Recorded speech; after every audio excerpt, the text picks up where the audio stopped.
Morning, ladies and gentlemen. Welcome to round 11 coverage of the Bowls New South Wales Platinum Pennant. You'll see there from that early shot, we're not at St John's Park this morning. We've moved the game down to Wollongong at the 𝗟𝗡𝗡 Bowls and Recreation Club.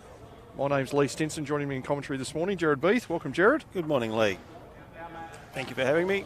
Not a problem at all. all. Thank you to 𝗟𝗡𝗡𝗏 for allowing us to move this match. As everyone's, I'm sure, well aware, the weather is not great at the moment in a lot of places in New South Wales. So thank you very much to 𝗟𝗡𝗡𝗏 for allowing us to bring the game down here. Of course, you see there, if you're new to the format on screen, we are in a teams format, the same as our Bowls New South Wales grade 1 to 7 pennant format.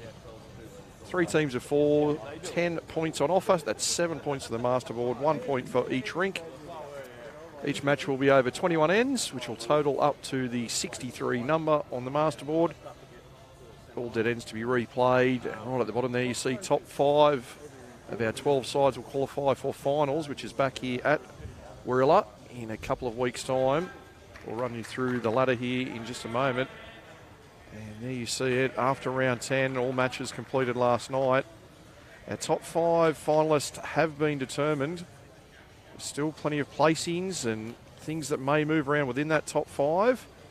And for those teams from Engadine all the way down there playing for position themselves today, the big match over at Belrose as they host Carlingford. See who ends up with the 12th and final place. See our teams there for the Saints. We'll be streaming the 4 there at the bottom there. So it's Kenta, Joey Clark, Peterson and Ferguson. That'll be the rink covered here for St John's Park. Plenty of other stars around the greens you'll see in those team lists.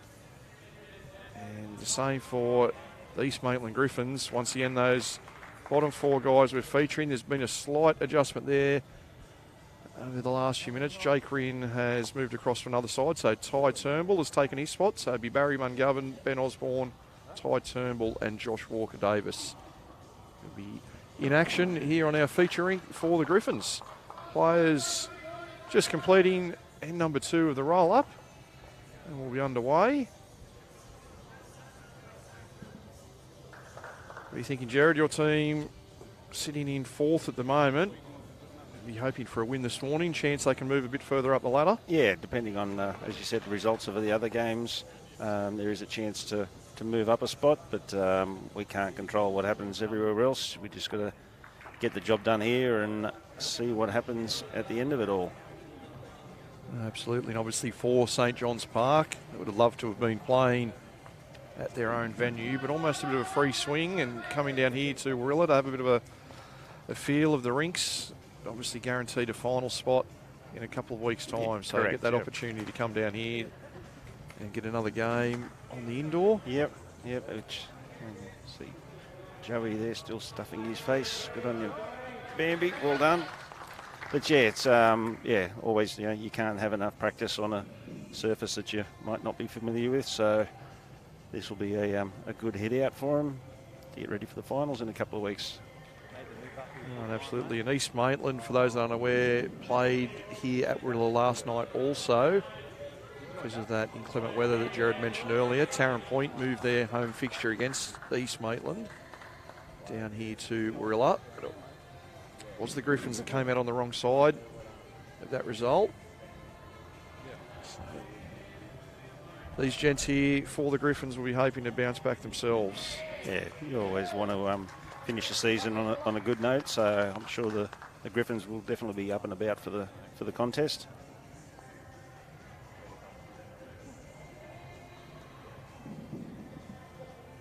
So we were originally scheduled for all matches to start here in round 11 at 10 o'clock this morning.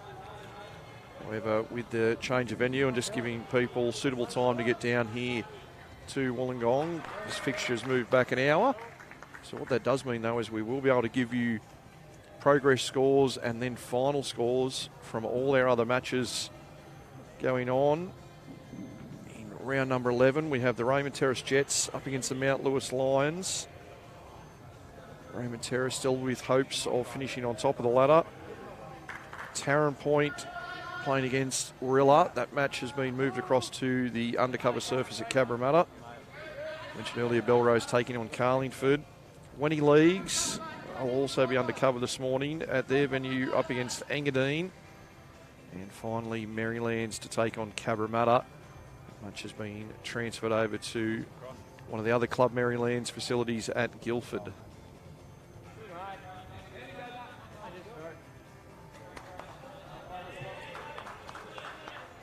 Most players early on here picking the commentary box side of the rink to go down. Generally the favoured hand here, Jared, as you know.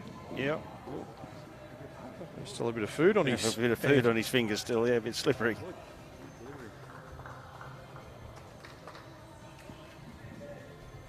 Conditions have changed here slightly over the past decade or so. I think it was... the mat was lifted up and fully turned over 6 or 7 years ago. Not quite as quick as it once was. Most of the characteristics still the same. This is generally the kind of hand, a little bit wider. Yep. Good shot there by Joey. Yeah, you usually find on artificial surfaces that all bowlers like to try and find a hand that is going to come back, and finding the centre line is sort of key on these things especially.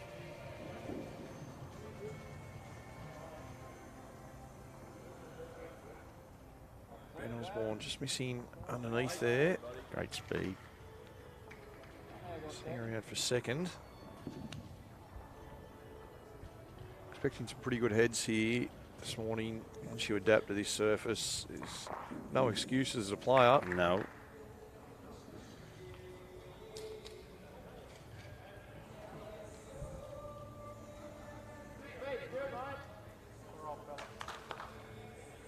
Joey just losing his weight there. He won't be happy with that one.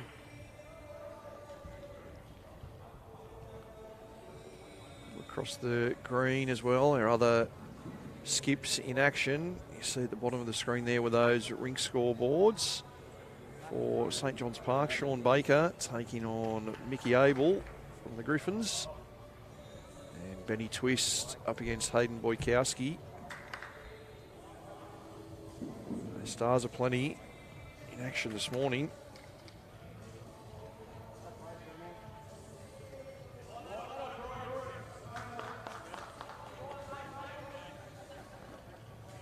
Busy morning here at the club. On the other side of the indoor, we've got our Sunday morning social bowlers here at 𝗟𝗓𝗪𝗓.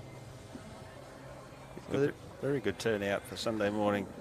Well, I can guarantee you they normally get about twice that number, so I think a few probably I did notice off-putted by the weather. Sitting in the bar as well, that we might have taken rinks off them. I'm going to say, yeah, they consolidated back to 4 rinks, knowing that this game was on this morning, so I'm sure they'll enjoy a coffee or a lemonade in there instead.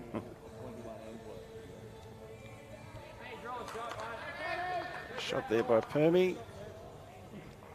Saints holding 2 at the moment, I believe.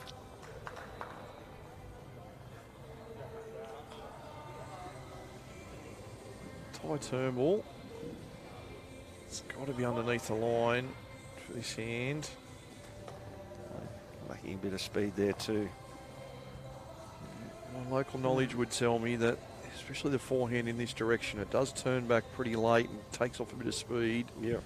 You can play it a couple of feet more than what you would expect to have to. It'll end up being good weight, especially the further you go down the line here, and the jack not too far from the tee in this opening end.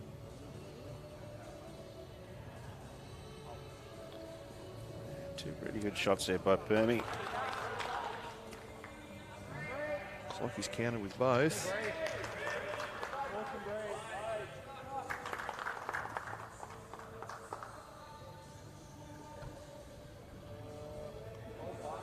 Ty down here again. Certainly got the weight on this one. What result does he get? Oh, great effort. In the gap. Not sure if he's cutting any out there. So obviously at least one to St John's. There's a couple of others that could also count. Tell us a bit about this side, Jerry. How's this rink been going in the Platinum so far? Yeah, they've been going along fairly solidly. There was a change a few weeks ago. Dawn was third in this rink, and Matthew was playing second for Ben. A couple of results didn't go their way, so they felt a bit of a need to try and change something, and that seems to have worked. They've combined well after that, so Pennant back up to third. He's very experienced, as everybody knows. Fergo down on the back end here. It's a little bit quick. I got that one away a bit too smooth, that one. No bounces on that one. Not enough bounces, yes. We had a bit of a joke with David. He was rolling up alongside us half an hour or so ago and just dropping them a little bit more than he would have liked, so maybe just stretching out the legs early on. Oh, Speedy just gets that wiggle off the front with the right weight, enough for shot. Probably the same weight now from Fergo on the other side. Yeah, try and get right through that bowl. Potentially could get the second closest ones for the Griffins as well. Interesting to see weight here. So this is the wider drawing hand, which it definitely is, but it often can hold with weight. Hasn't played a lot of weight, David. I just fear that will hold past. Just expect it to turn back, being the wider side, but just doesn't do so.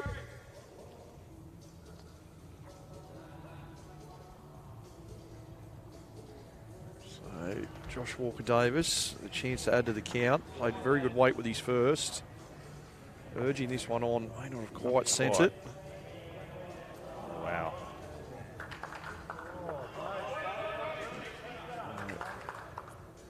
I was just checking on the second one, but I assume only one, and it is.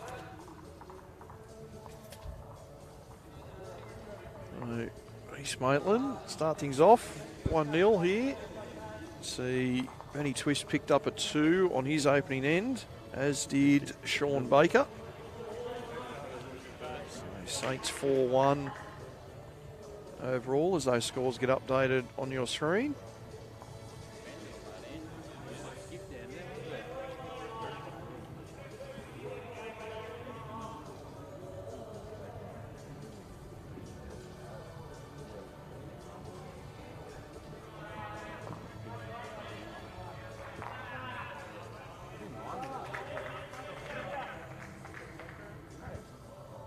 Too much different length taken up from East Maitland. Maybe a couple of metres shorter than the previous one.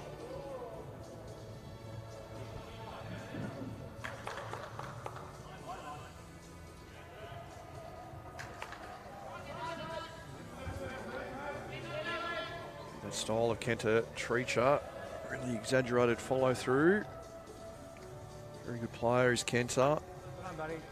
One of few men in New South Wales to have won the State Champion of Champions and the State Singles. Both those titles. Also picked up a world bronze medal, I believe, playing for Japan a few years ago in the triples over in Christchurch. Yeah, he won our major singles last year too, in his first year there, which is a great effort. He's very solid player. I've played very solid player. I've played in the zone, a couple of zone events with him. And, we've gone along pretty good. Won the zone triples last year and runner-up this year. And yeah, he's just a solid player, brilliant draw shot, and has got a good whack on him too when he needs to.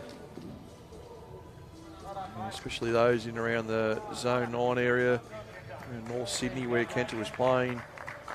You'll be surprised to see 𝗟𝗓𝗡 in the leads position, but such is the quality that the Saints have, that they've got that luxury to have a great draw bowler like 𝗟𝗓𝗡 to be able to play up front and set things up for their rink. Yes, he's done a very good job for all games, actually. He's been very consistent. See a good shot. And cracker there from Benny Osborne.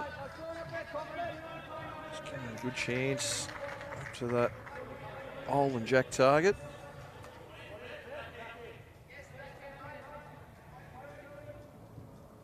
Really good education piece, this Platinum, for players in the grades below.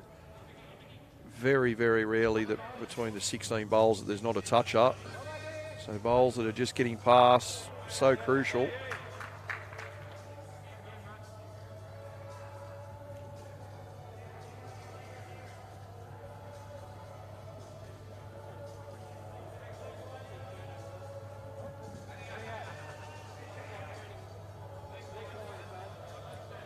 And these ones, when you're holding, just to change the shape of the head, and you'd be pretty happy with that. Exactly, yeah. Even just, it might be further away, but it makes the shot a lot less appealing on the eye. Yeah, absolutely.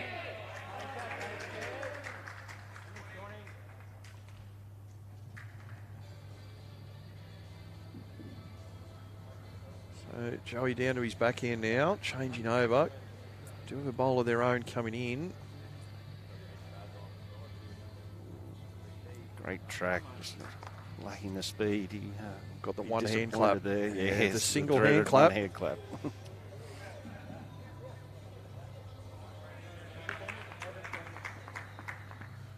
You've got a couple of marquees across on the far rink, mate, in Sean Baker and Ryan Bester. How does the club go about working out who they're going to have as marquees each year? Whose roles that at the club to line those guys up? Above my pay grade.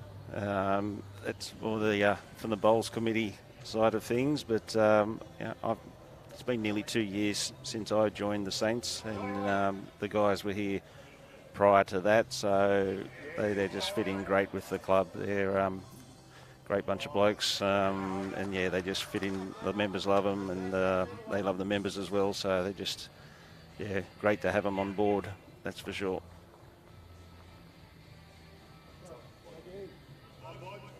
Good to see. Obviously, there's a lot of those players that get around to different states and play, but really important that they do engage with the other members of the club.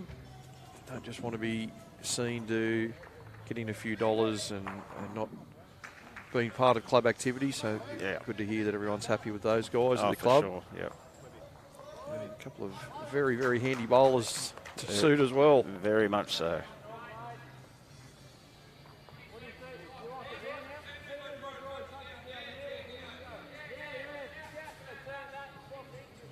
Peterson just turned to St John's bowl further forward. There's a couple of things in the way there for the Griffins, but he's going to have to try and play this shot anyway. Need another one in the head. Not shy of pace here, 𝗟𝗓𝗡𝗡𝗨𝗠. Does he get some jack movement? Well, that's going to help. Yeah, definitely. It does open it up for the Saints, but does also make things appealing for the Griffins too.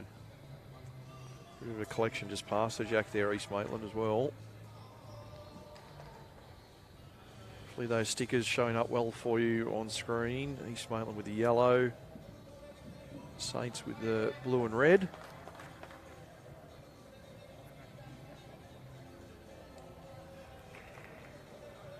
Holmes in the area here. They played it very well. Great shot. Great shot.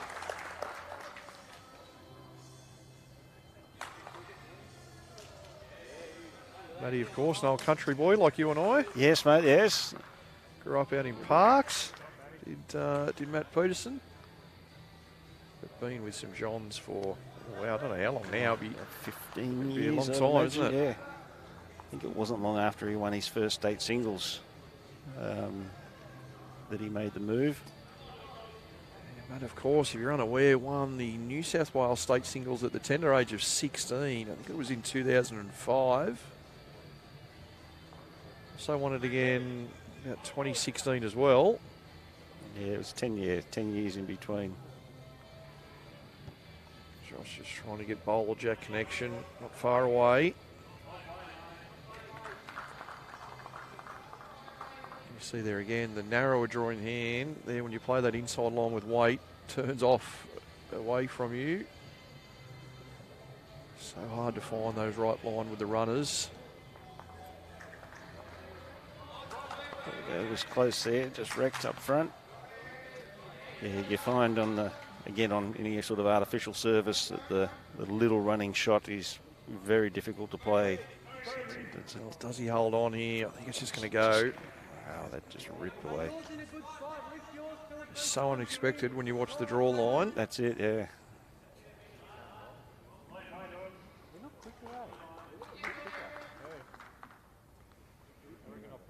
As you mentioned, Ferguson not far away with his first, so he's looking for repeat his own. Up and over or just either side. Just running a bit here unless he gets a little tickle off the wide ones. They'll even things up here. Just the one. And confirmed by the players.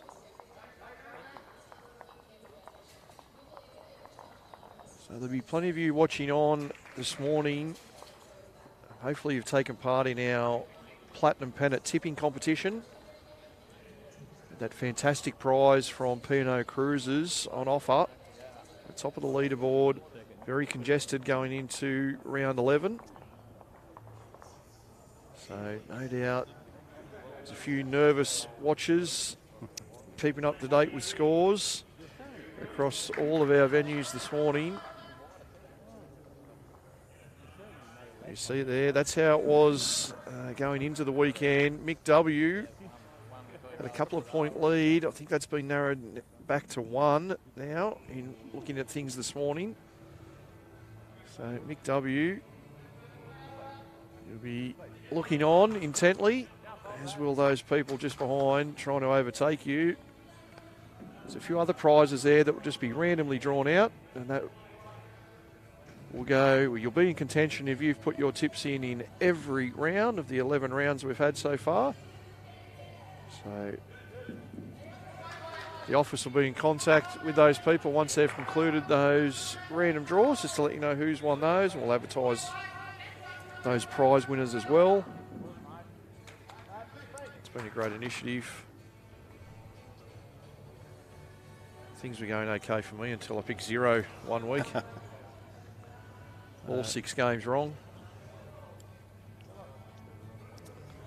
Yes, my better half is involved in it as well.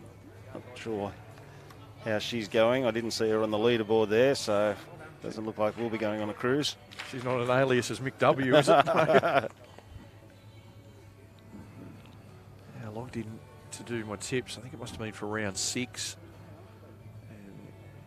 Found out that I got a 0 in round 5, and I went, gee, I mustn't have put my tips in. And then when I went back and looked, and I saw, oh no, I had put them in and just got every game wrong. Every game wrong. That's very hard to do if you try. It is. Must have mean the Gorillas lost that week, because I've tipped them every single time, so they must have went down that match.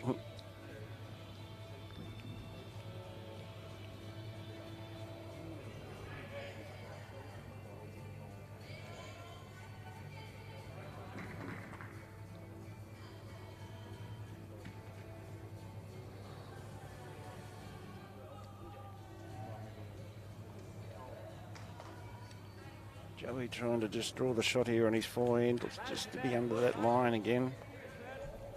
Maybe lacking a couple of feet as well. I'm sure he'll make the correction with his next one. Yeah, just something that comes from playing on there all the time. It's just so hard to trust yourself to push it that extra bit. Yes, you can tell.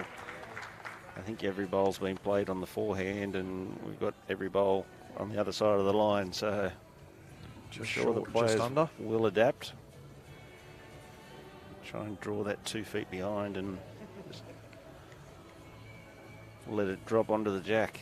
It's a better line here by Joey, but he's definitely corrected the weight.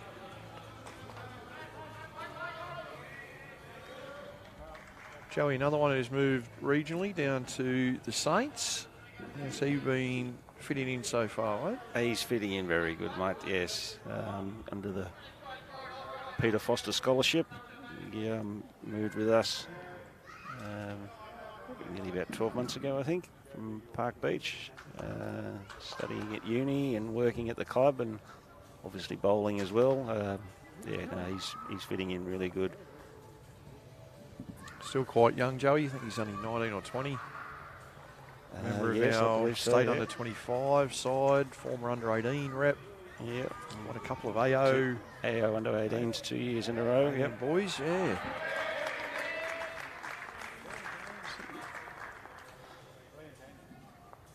Sounds like Benny did something good over there on the middle rink. Made a couple of shots there, so twist out 4 shots to 3.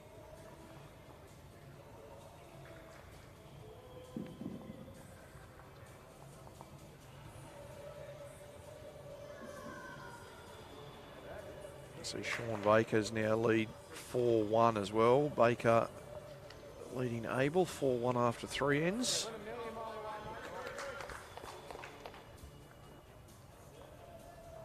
Team just working in the background to get those boards updated for you.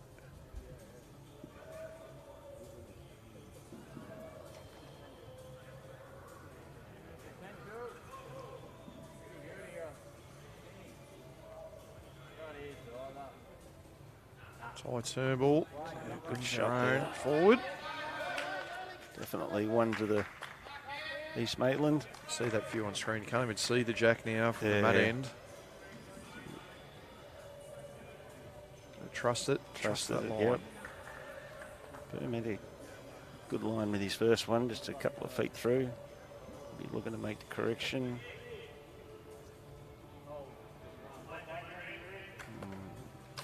Is that over-corrected? Safe to say, I don't think you're going to be trying to draw a shot on the backhand here. Yeah. Pretty well taken that option away, haven't they? Well, just to prove you wrong, Ty does play his backhand, left-hander. Yes, yes. I say it's always important to carry a left-hander in your side. Yeah. I was once told they always get bowls where you don't expect them to end up. Yeah.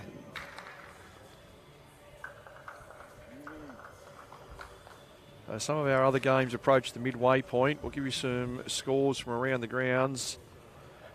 It's 𝗥𝗢𝗩𝗘 currently leading Maryland's 32-21. See there, Aaron Wilson holding a big 16-shot-to-4 lead over Nathan Rice at the moment. Very close between Wenty and Engadine. 27 ends played. It's Wenty in front, 29-28 in that one. Over in the match between 11th and 12th, it's Carlingford 27-19. 27 ends played there against Belrose. Well, Ferguson's picked this line really good. Speed looks fair too. It's a mighty effort. Since the fullback's a chance. Good look anyway with his first one. Still shot to the Griffins, but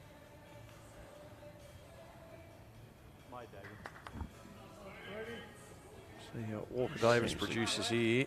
On a good line as well. Jack movement. Still holds on to shot. Probably going to force David out onto the other side to come around that pack of bowls at the front. I was wrong again. There might be a backhand draw. Backhand draw again, mate. Yeah, exactly.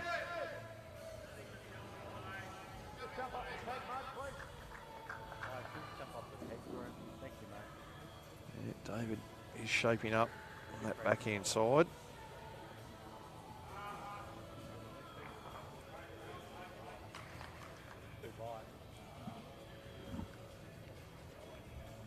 Definitely be giving this a chance. We've got a bowl there just behind if he does happen to trail the jack.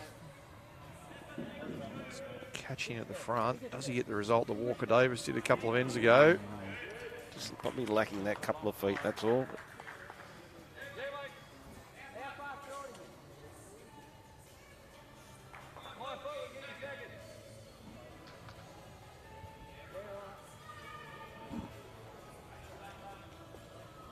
Same way here for Josh as well.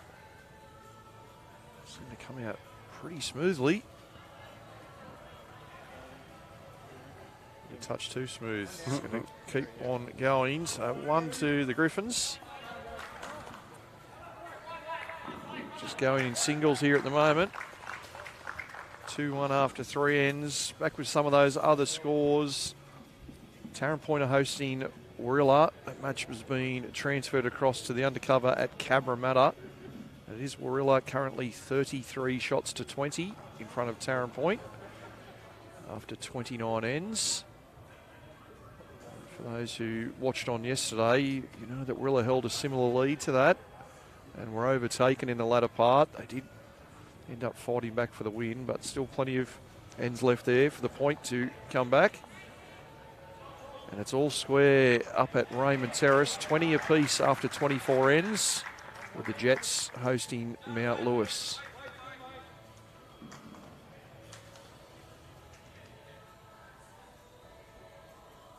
So with that ladder that we did show you earlier on, a win here for 𝗟𝗓𝗡 in round 11 will secure them the minor premiership and the $5,000 cheque that comes with it.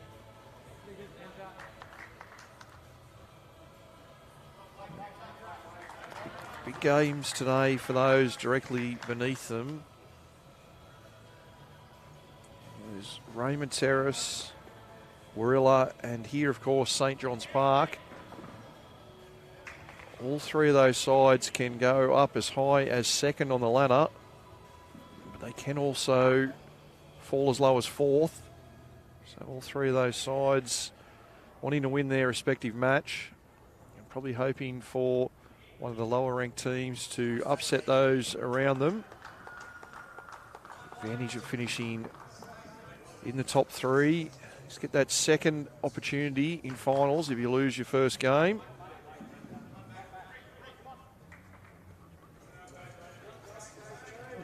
Good leading there, 𝗟𝗓𝗡𝗏.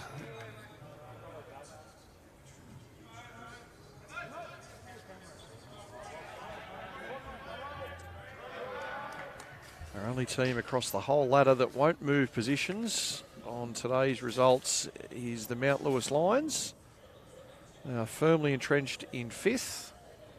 And the teams above them just a little bit too far for them to catch, and those below them too far behind to catch the Lions. So Mount Lewis will finish in fifth, which means they will be on our streamed match when we come back here to Warilla in a couple of weeks' time for the finals.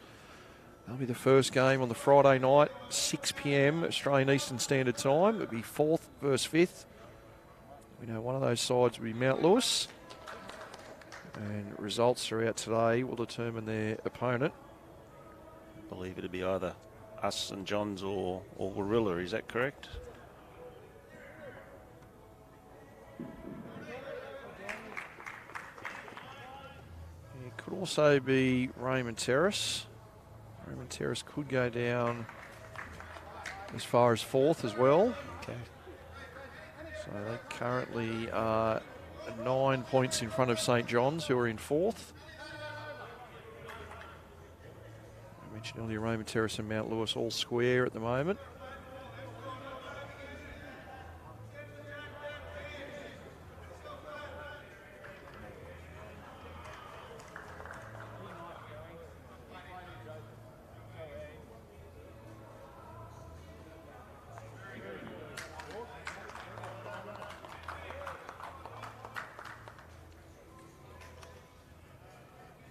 So I'll just have a quick chat with our guys in the production area here. Our teams have, just flipped the order of play there. So that score between Baker and Abel is actually 7-1.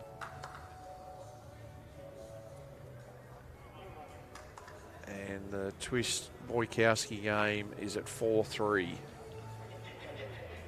Thrown up a few challenges with some rink movements this morning just to keep our team on their toes this morning. Well, tight. Very good shot. Great effort. There was a few down there.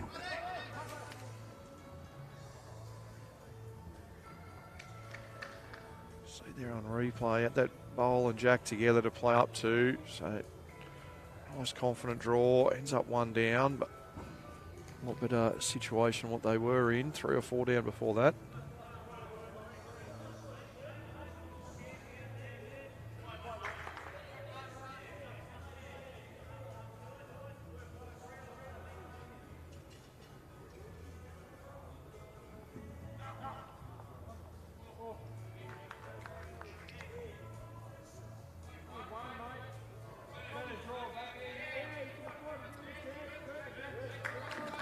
So the masterboard is correct, 12 shots to 6. It's got a couple to come off that score of Ben Twist. So Ben leading 4 shots to 3, and then we'll be on track there with our overall score. Tyson just turn up that Saints bowl, so now a couple. Thinking pretty aggressive here if you're an East Maitland fan. There, yes. This is from the time when they'd want me to be coming out and playing. I could put one 3 or 4 foot short right on the line. You could sub someone in for a bowl.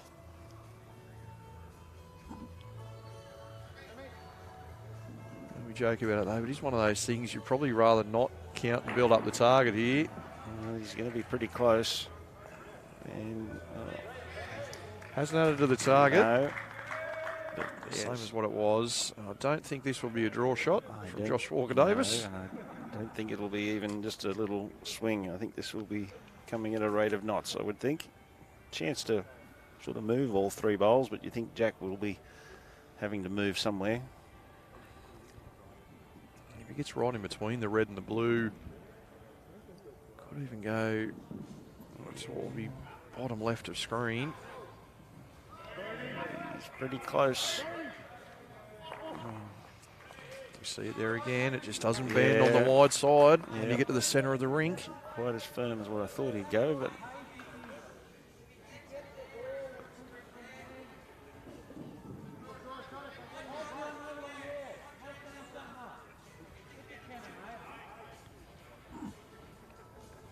guys just discussed whether to go for cover or to draw another shot, and they have settled on trying to add to the count.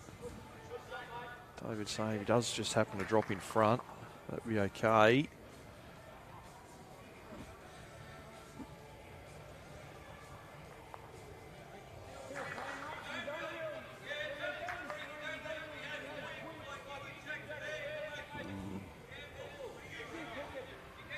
And to try to play the perfect shot for the big result. Trail of 2 or 3 feet.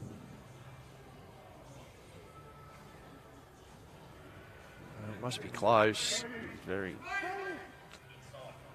It just doesn't move. 2 to the Saints there. David with the bowl to come, but I feel he won't be trying too hard there. Quite delicate. Just, nice soft draw, probably on the forehand. If you get back down to count, well, so be it. Don't want any contact onto those jack high bowls.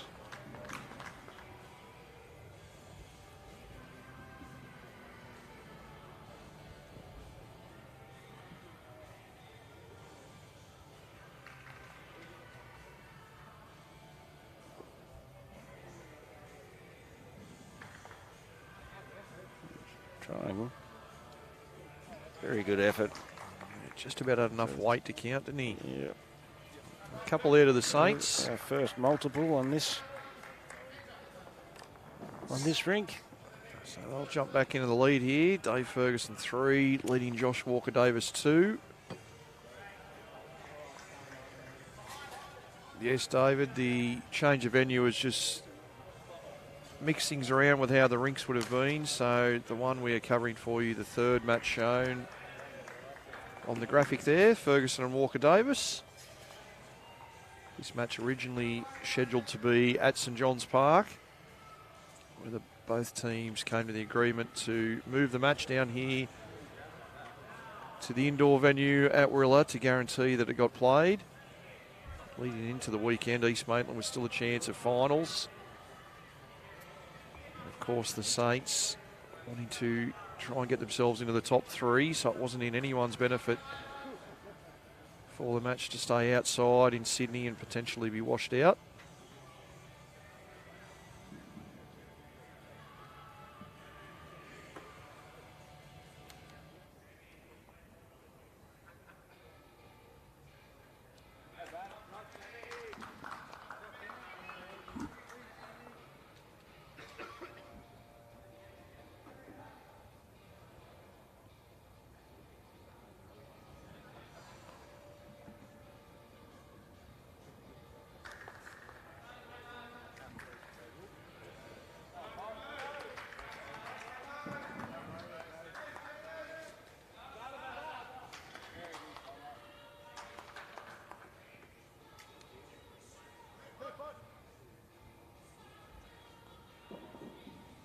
Pretty good there from 𝗣𝗟𝗔𝗧𝗜𝗡.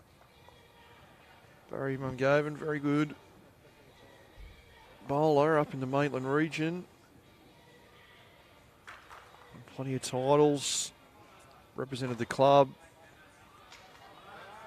last year up at Broadbeach for the national five-a-side as well. One of the first leads picked for the club in this competition.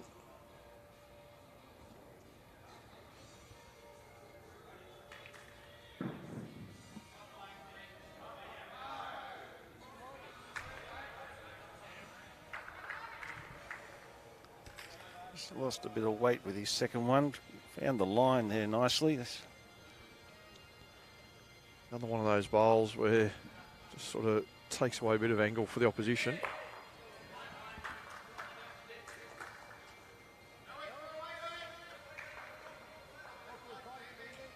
Played this well. He's staring it down intently. Oh, very good shot. You're not too upset with those as the skip. Bowls in the head. Give the bowl a chance.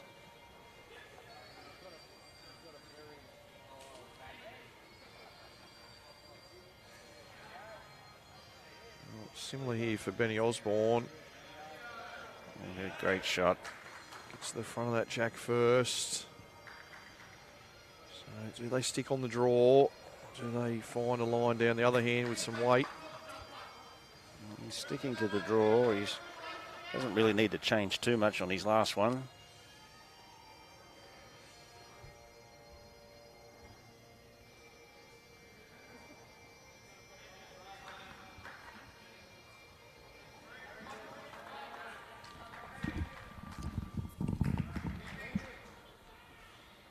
Is he going to sneak past the front one? Oh, just dropped that couple of feet of weight, took the pace right off. Made things a bit difficult there to get into.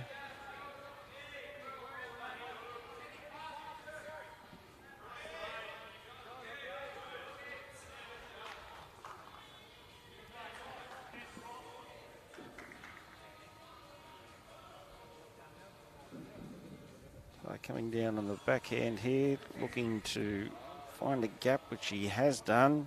Doesn't want to move. Oh, slight touch, but hasn't made things any easier for the Saints.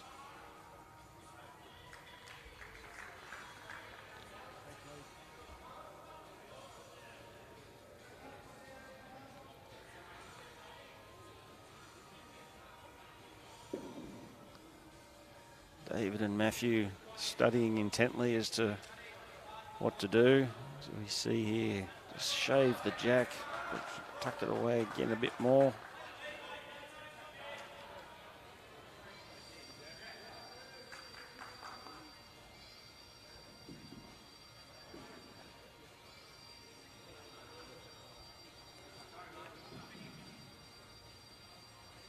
Matthew looks like he's lining up forehand, try and pick a path probably underneath Joey's front one. Doesn't get a result, maybe at least move something of that out of the front.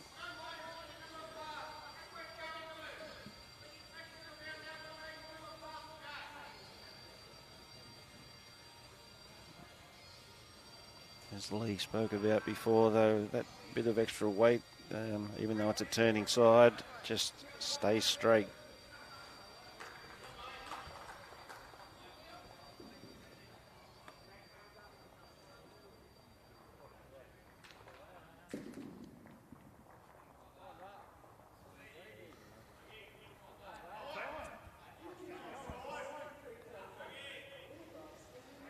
That's a great shot there. Things getting pretty ugly there for the Saints. Yes, I think. Trying to open things up now. I believe so, yeah. He tried to play that, just reaching with his first one, but as you spoke about, Lee, on that wide side, the weighted shots. Oh, okay, lots of movement there. He moved every bowl but the shots. So no change, still three, but at least David's got a bit of a clear path now. 1, 2, 3, 4, 5, 6 bowls moved, but none of the three that were the closest. Oh, Josh Walker-Davis almost protecting the ankles. Almost the seventh thing hit.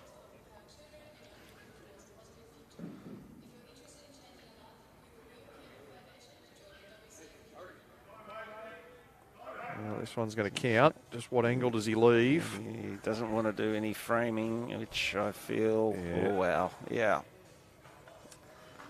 Well, it's one of those cases where unfortunately a wrong bias would have been a better option than what that has ended up. Sort of surprised he sort of played that hand after drawing such a good shot with his first one. David didn't really have the jack available to him with his own bowl, but now that's wide open. Does it get down? Not quite. Josh will be after, I would imagine, very much the same bowl that 𝗣𝗟𝗡𝗏 just played. Lift that bowl that's sitting on the centre line there once, or just fall into that pocket. Clean up in 𝗟𝗚𝗡. Yes, absolutely.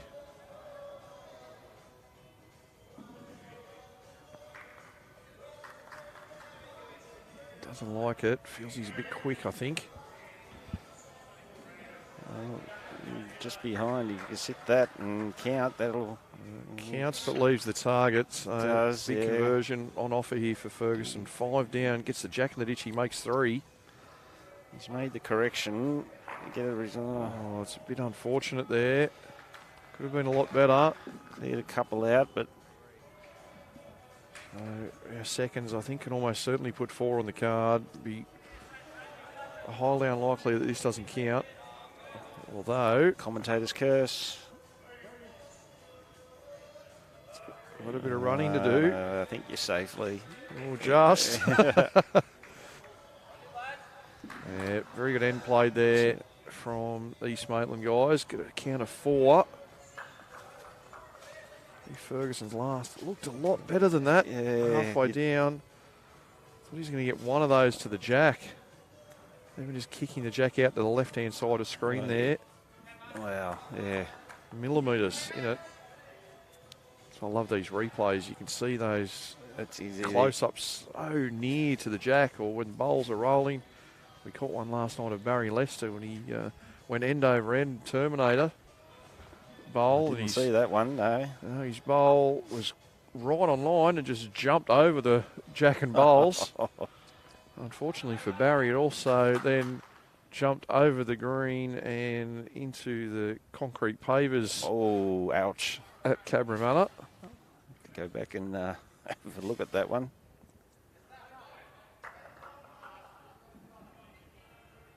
So Barry's sponsors might be getting a call this week. Change of bowl. They were his BPL bowls for the Pulse. He did comment that he does only need 3 for the BPL, so at this point in time, he's got enough to play in that event. Great start by 𝗟𝗏𝗏.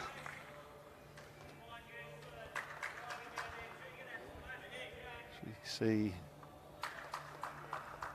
10-3 now. 10-3 to Benny Ben. Twist. Picked up a 4. That's what you like, isn't it, these side games? If one team drops the 4, if you can bounce back on the other rink. Yeah, 100%. Nothing worse than seeing all going across rinks, the board. Yeah. Lose 3 multiples across the rinks. Yep. Really hurts you on the board. Can turn a game very quickly.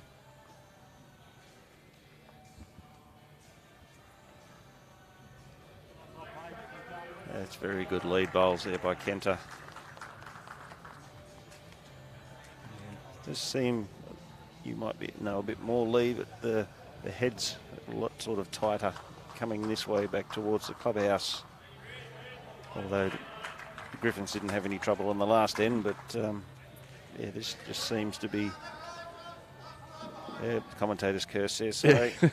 I think it's just knowing that going that other direction right up near the tee, that it is a fraction slower than what you think it is. Yep. We've seen that a little bit with a lot of bowls, 1 or 2 bowls underneath centre line and sort of half a metre to a metre short. It's just knowing that you have to give it that bit more going in that direction. I can't say that I've put any bowls down to shoot or anything like that to know that that is the case, but certainly when you're out there, it does feel like you are needing to give it that little bit more. Your delivery leads just like coming out of a shoot, surely. Yeah, well, no comment. I did see the team at the office did me a favour and put my one good bowl for the season on our highlight reel the other day. That's a cracking shot Speaking there. of good bowls, Yep. Benny Osborne, Benny. little touch.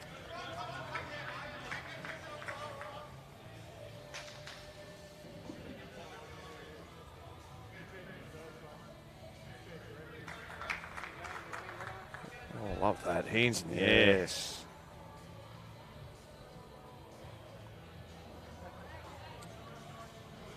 Joey arriving up onto the backhand. It's a mighty effort here.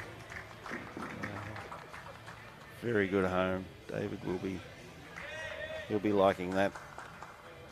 We'll get those extra shots for Walker Davis on the board there. He picked up a 4 there last end, so I'll add those on for you now.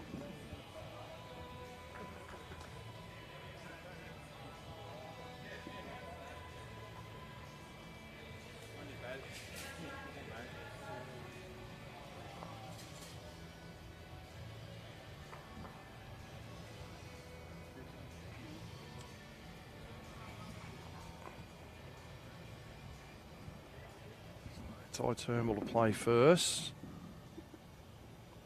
Ty's moved across to the Griffins. He was at 𝗟𝗓𝗡𝗏 for the past few years, playing the top grade there. Played very well, I know, when the Gorillas took on East Maitland back in the opening weekend. Very good shot. Tighten things up there.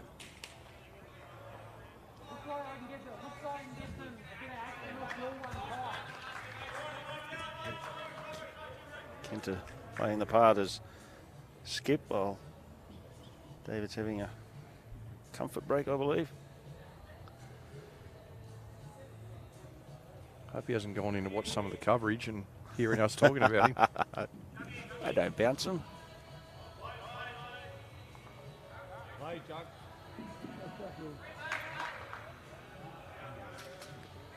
Very close here. Oh. Actually, just get around the jack to lift the bowl. Wow. He still shot the Griffins, but again, that sort of makes things a bit easier for the Saints.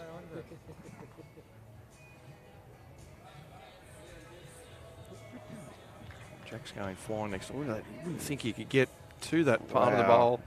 Well, certainly not enough to lift it anyway. No. You could be out there all day trying to do it and you wouldn't be able to.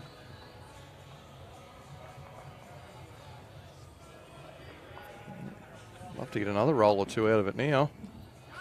Yes, definitely. Their own bowl just in front. Yeah. Kenta's.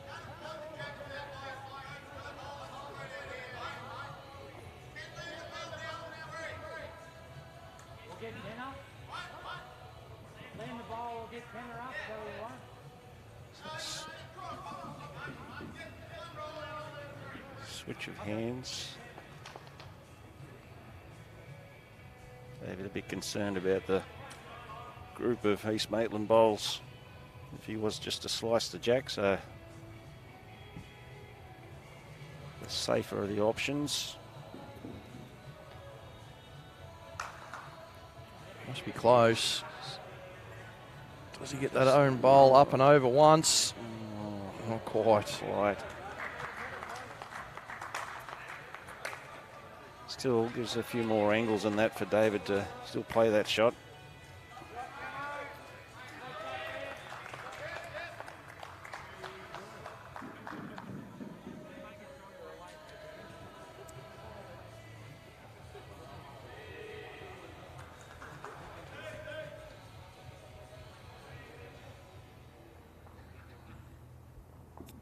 For Josh, probably only about 20 centimetres of room to count.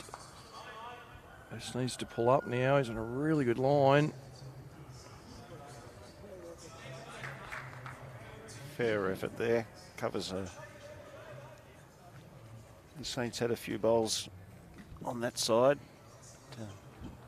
You see for Ferguson, he's got a small gap to come through, and he's a bowl either side of it. He's got his own to work with. Exactly. He gets down here off perm Oh, right. well, gets the shot. So close to turning onto the other bowl for 3, but he does make shot though.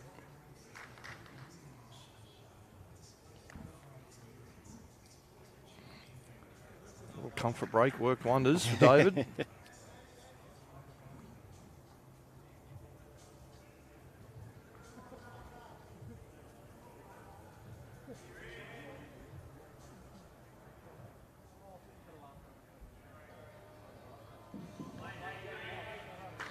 Josh just on the draw. Looks a better weight.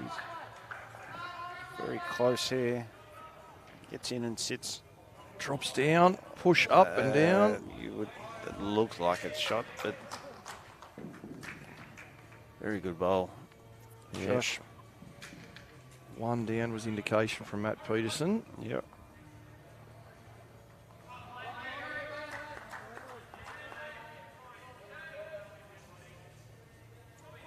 So extra push back after he had that bowl up on its edge. The thing for Fergo is he was very close with his first. So very similar bowl with this one. Look a touch higher. I think so. As he side cuts this back to his own. Not quite. So 1-2 Walker Davis. Goes out Extend to their lead. 7-3.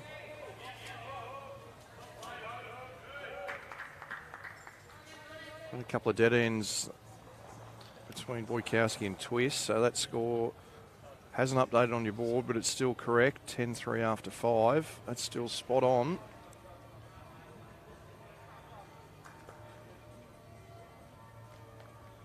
Baker up 7-4. Which is all correct on screen. Team doing a good job with these scoreboards. Never easy in the fours matches. Plenty of people standing around. Yes. Can lose the view of the scoreboards very quickly.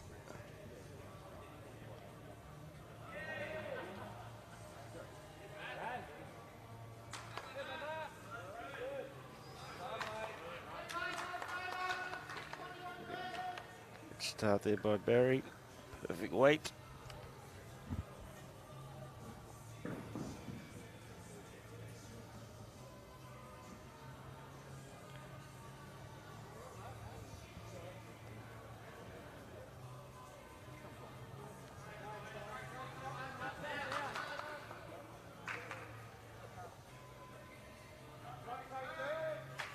Good reply there by Kenta.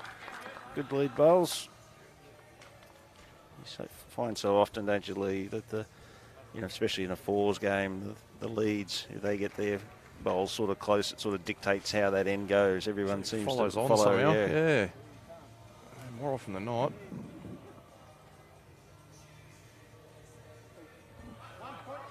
Just going to see a change of hand there. Wasn't quite happy with how he's going in forehand, so with a couple down the backhand side. You see Mick Abel get one shot over on the far rink, so back to 7-5 now on that one. Great bowling, Kenta. Smiling assassin, we call him. I remember seeing a few of those state singles final in 2021. Who did he beat there? Yeah, I was on the receiving end of that one. Just another one of the silver medals to add to the collection.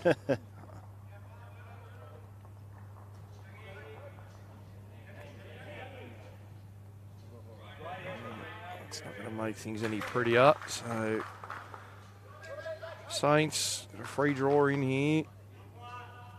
Pretty well wherever they count, they won't be building up the target. Down this forehand side.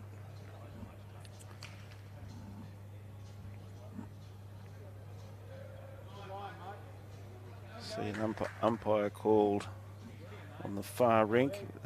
Thank you very much to, again, Warilla for organising that on our behalf. Beautiful shot there from Joey. Yeah, perfect draw. Very little target to aim at here.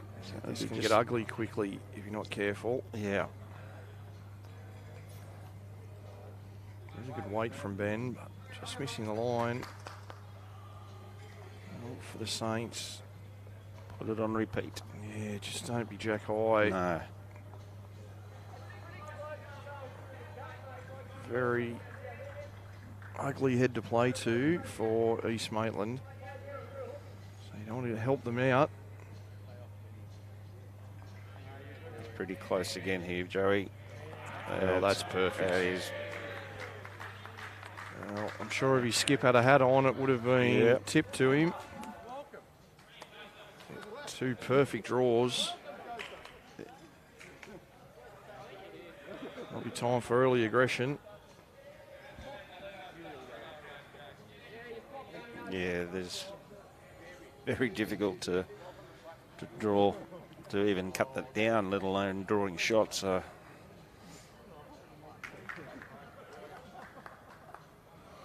Well, it's either you go on the draw and hope you widen the target yourself.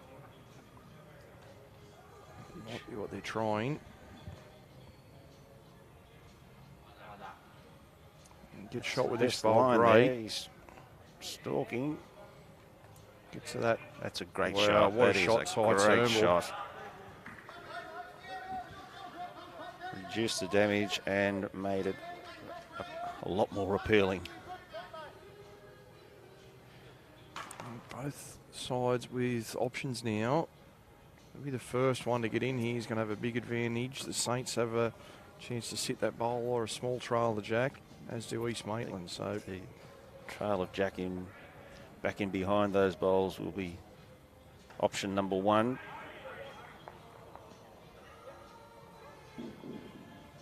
It's coming now, as you said, Lee, coming late. Well, make 2 or 3. 2 or 3. Much the same here. Just really good weight from Peterson. You see that bowl coming in. Wouldn't have finished much more than a metre past the jack. You play with 8 or 10 feet down there. It just doesn't come for you. See some angles connection here. here.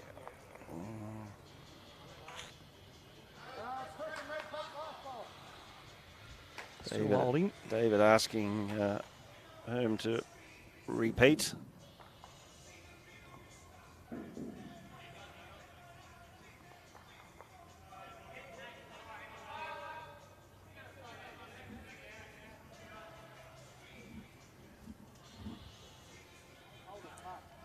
Just underneath. Slightly under the line, but doesn't really want to. He falls back though. Wow, that is, yes.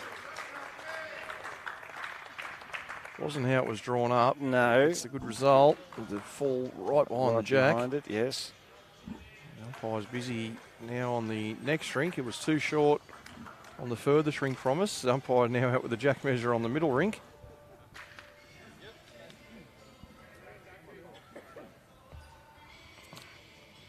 So for Josh, not going to be easy to get out of this. Just needs to find a way to squeeze the jack. They do have bowls on either side of centre.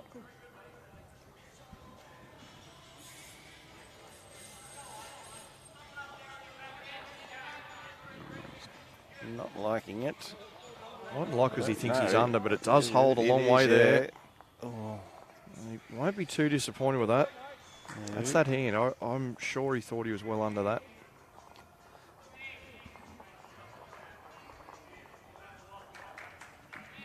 David will be trying to sort of match these bowls on the left-hand side as we're looking at it on the screen.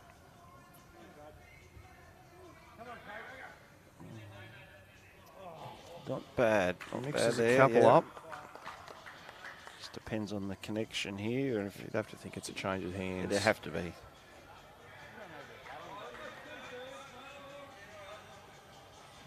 Currently the #1 ranked bowler in Australia, Josh Walker-Davis, on the male Bowls Australia rankings.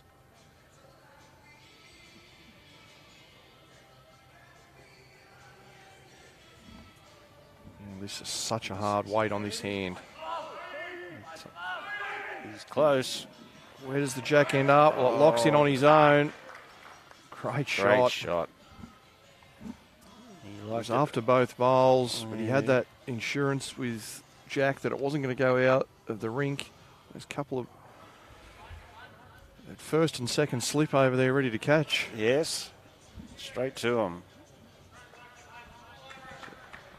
Cracking shot. Tough here for David. Going big. He's close. Oh. Doesn't stay in. And if it does, who scored? That blue and white or the pink? It's going to be one to East Maitland. The one to the pink did reduce the damage, but unfortunate. Pretty good connection there. You thought that Jack was going to go out of bounds. Yeah. It's a good strike. Yeah, sometimes you can only be on target. Well, that's it. Whatever happens afterwards is out of your control.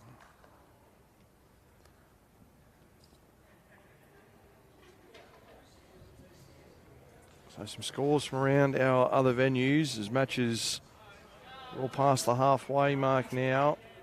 𝗟𝗓𝗡𝗡 40, leading Maryland's 31 after 42 ends. 20 leagues, Magpies 42 shots to 40 in front of Engadine after 39 ends played there.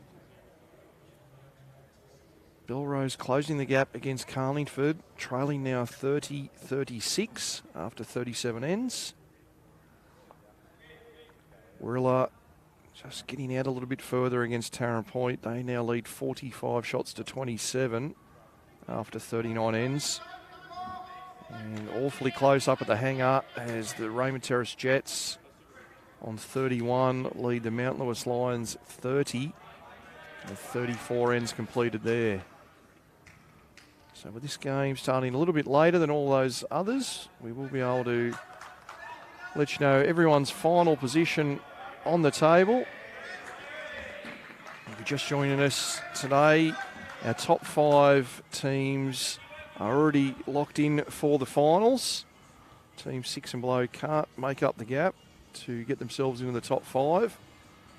So we will see Warilla, Raymond Terrace, 𝗟𝗓𝗡𝗡, St John's Park and Mount Lewis in the finals. Just that finishing order still yet to be determined. Going to be a cracking final series. Should be great, right? Down here, as we said, on the indoor, conditions 14 and a half seconds, no elements to deal with. And it's the kind of surface, once you get in a rhythm, you feel confident to play any shot. As you know, been down here plenty of times yourself. Yes, back in the... Played a couple of seasons too, didn't you? Premier I had League? one season here, yes. Season. Premier League, yep. Didn't renew the contract?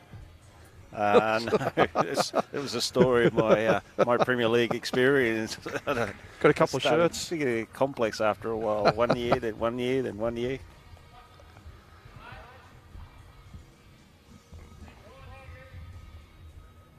For those that don't know, Jared, a very well credentialed bowler in his own right, represented Australia. Also had quite a number of years in the New South Wales men's state side.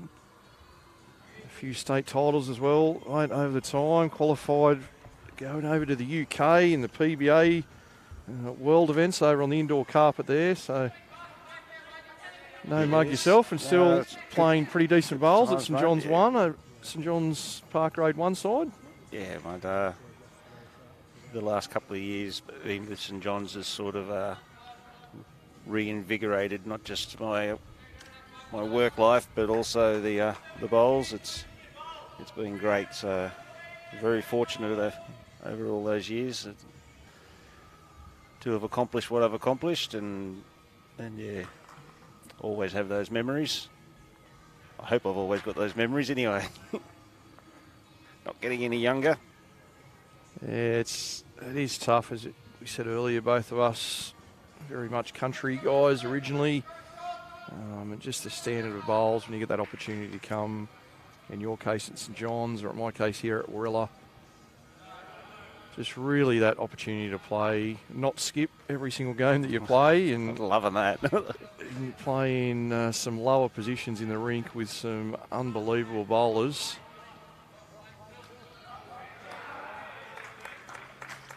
Don't mind keeping the scorecard for a couple of those guys. Keeping the scorecard, chucking a jack. Good effort there. Wherever.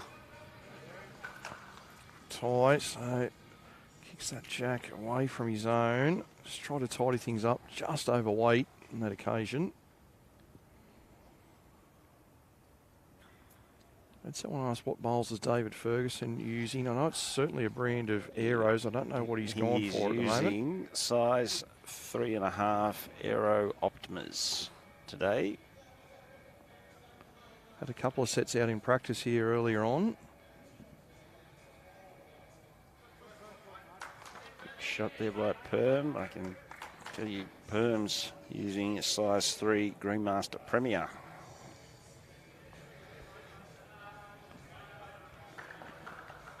David, a relative local in these parts.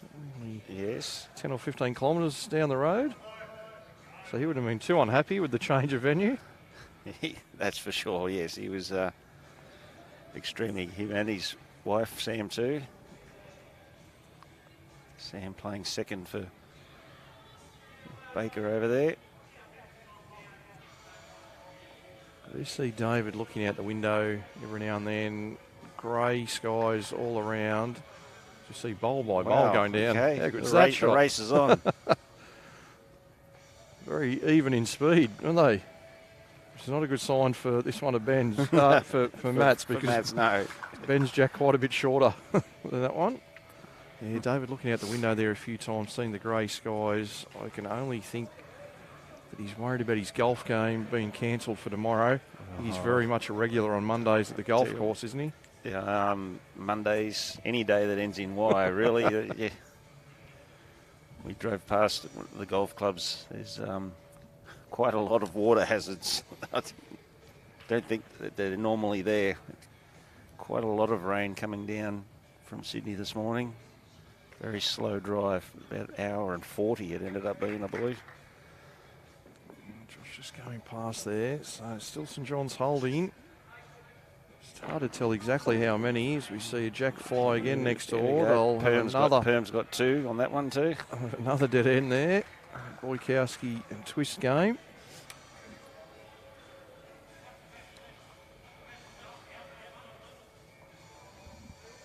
East Maitland really narrowing the gap overall. But a big bowl to come for Josh Walker-Davis. Will be the Saints. It's hard to tell how many. It's going to be at least 2, but could be as many as 4 there at the moment. It's hard to tell there. Bowl at 𝗣𝗟𝗡𝗡𝗏s there near Jack High on the centre line. That's the closest for the Griffins. So one of Josh needs to pull up.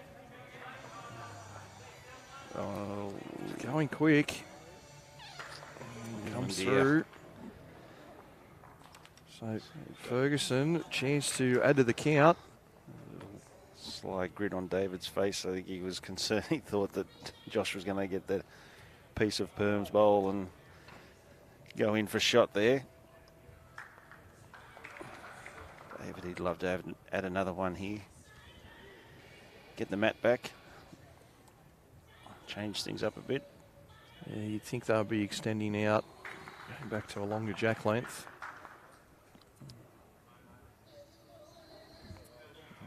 Following this one down. He's close. Just needs to pull up and beat that red. So that one's definitely in. Yeah. It looks like 4 is the early indication, and that's what it is. So the Saints narrow the gap here, 7 shots to 8 on our feature rink. Well, if we get the microphones in nice and close, the guys are going to come right in front of us for a team talk. Might listen in, see what we can hear. Discussing what tea time tomorrow.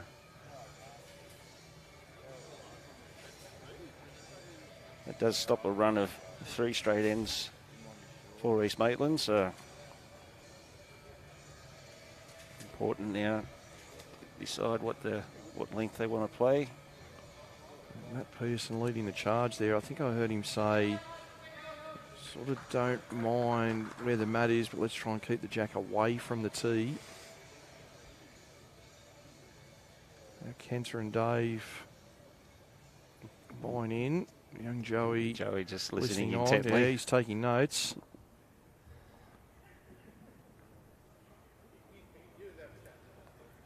After all that, you worked out.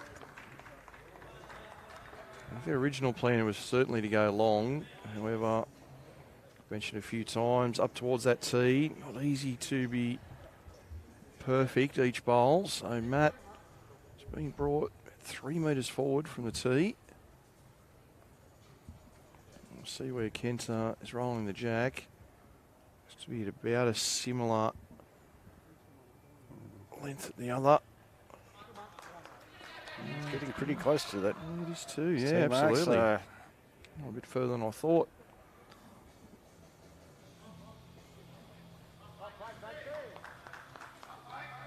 24-18 is on the masterboard there. The Saints in front after 22 ends.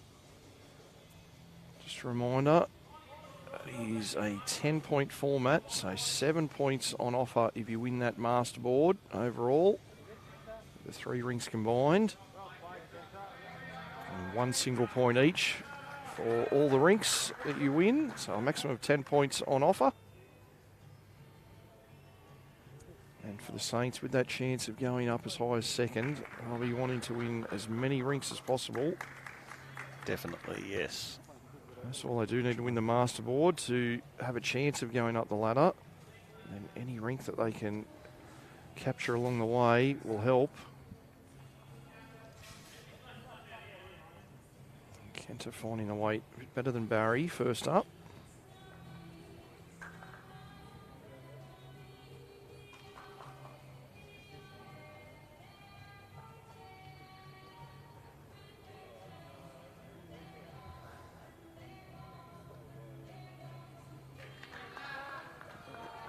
Another good shot there by 𝗟𝗓𝗡. The last couple of ends in the lead spot, he's sort of getting, I wouldn't say on top of Barry, but just being a little bit more consistent. Since Barry sort of swapped to this other side of the green, you get a result here.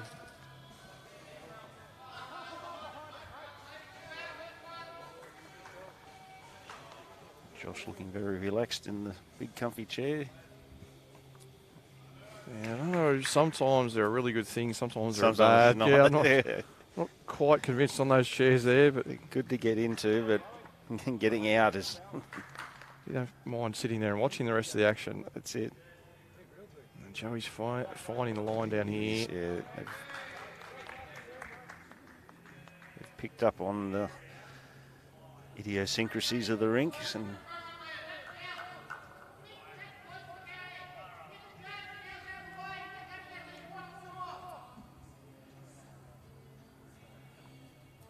too far away from line.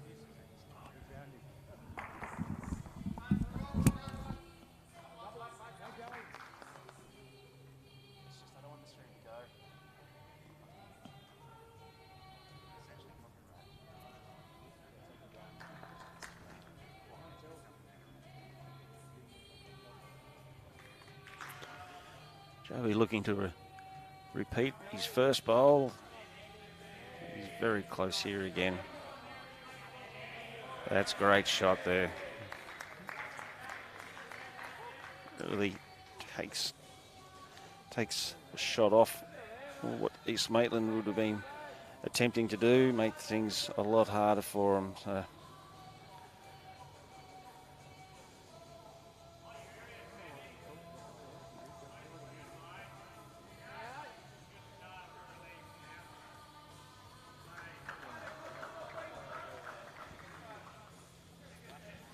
been just missing wide there, just with that extra weight, like Lee has said, just hangs. So St John's in a good spot here with the thirds now going to the mat.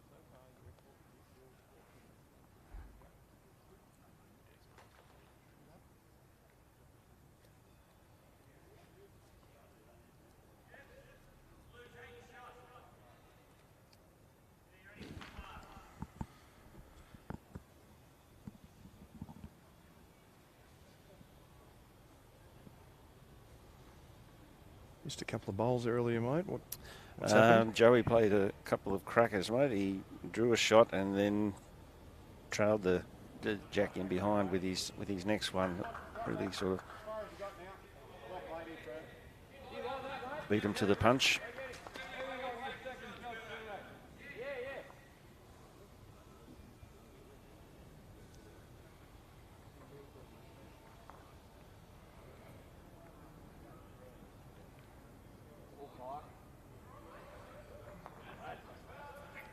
on his backhand, looking for connection. Yes. Probably was more after the inside of it, but Yeah. I guess that was also an option.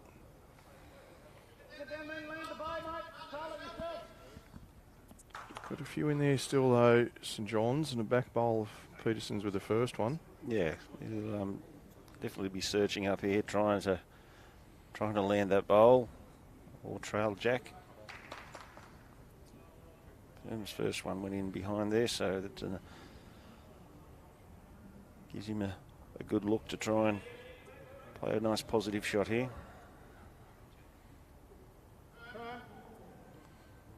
Not going to be far away from this. He's very close. Oh wow. It's a good shot. Yeah, played it Good well. shot, yep. Good shot. Stayed up, so...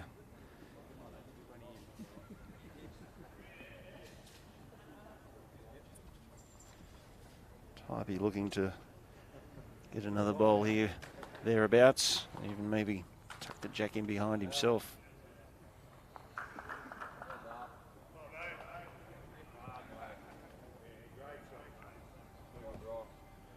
Fair effort.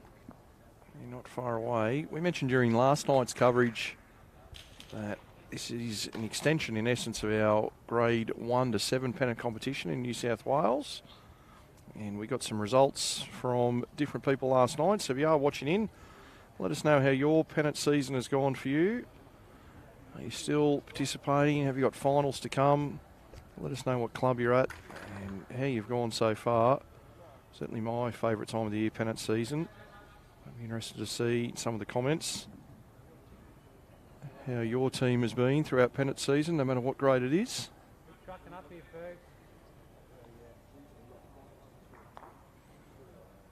Thought for a moment he was going to get that white bowl moving forward. Yeah.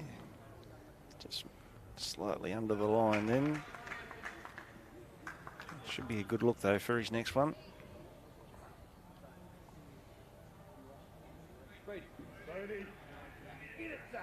Get to that jack first, and he has. Yes, it's a great shot. Brings in Wow, an extra that one. Could be even 4 maybe. Close.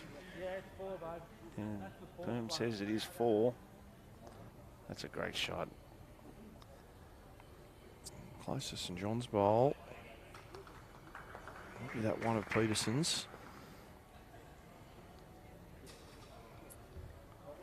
Just to play nice weight to this. Get past these front bowls. You'll get a good second at least. Hang around. Oh, just gets the wrong side and still 3 down.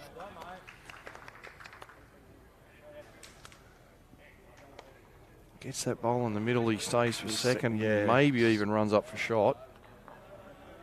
Still 3 down.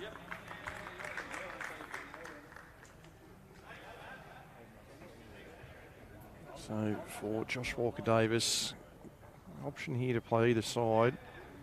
Does he just stick with that draw shot that he played on his backhand? Looks like. I think so, since he played it so well. Just I hope so, the way he's got the ball in his hand, that he's on the backhand. We don't want to see any wrong biases on the stream. He's going for the wind to blow it in. Okay. Probably enough. I'm just going to check things out. Well, maybe Josh isn't counting. If they're measuring this one, I assume that that last one of the pink doesn't count if that one still needs measuring, so it might only be 3. And 3 was the indication from our players. Things get a bit closer again. Master board. Some further scores across the rinks though too. A couple of ends just finished there, so they'll go on. Sean Baker 10-6, leading Mick Abel. So once again, St John's losing a 3 here, but picking up a 3 somewhere else.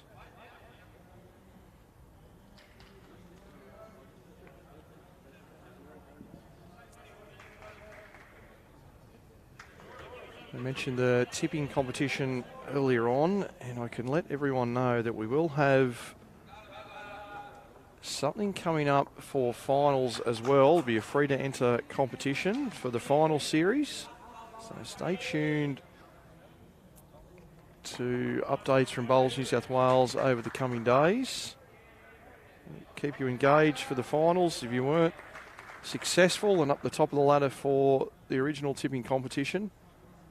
You have the opportunity to take away some great prizes for picking the correct teams and how they progress through the finals draw. So keep an eye out for that over the next few days. Another thing we've been keeping track of this year, we've asked our clubs to nominate the 3 best players from the opposition in every single round. So we'll be able to release a Platinum Pennant All-Star team. We'll do that during finals weekend.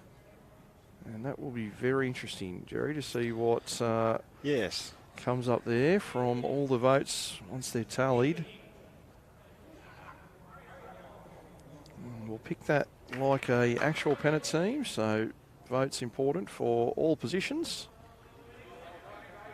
Naturally in games, we've all been there, we can often feel that it's the skip that gets a lot of the credit.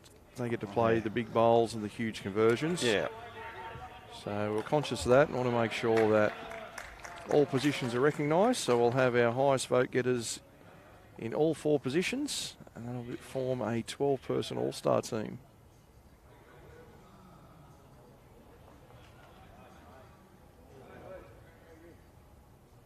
All-star manager too. Is there an all-star manager? Self-nomination, was it? No, I just look after the chairman out, Jeffrey Reimer, I'm sure. Could look after the boss. I hadn't considered a manager. That's, food for thought. I know the Wirral manager would want to put his hat in the ring, and Christopher Cusack. The big galoot. The big galoot. Good head building up here.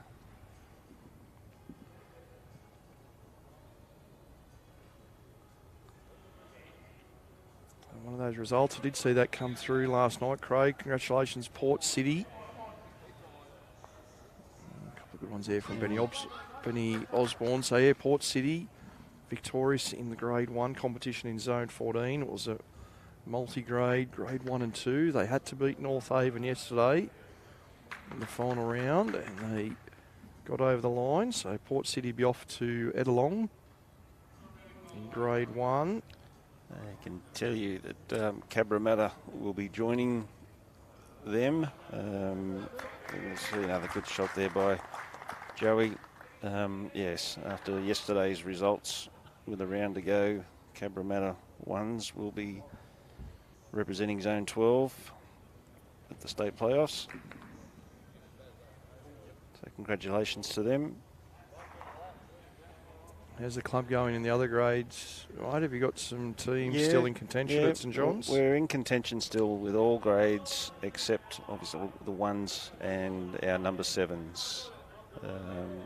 So yeah, Grade 3 are all but. They had got 10 points yesterday. They would have been guaranteed, but they got 9.5. So, but yeah, with a round to go plus a washout game, they're they can pack their bags.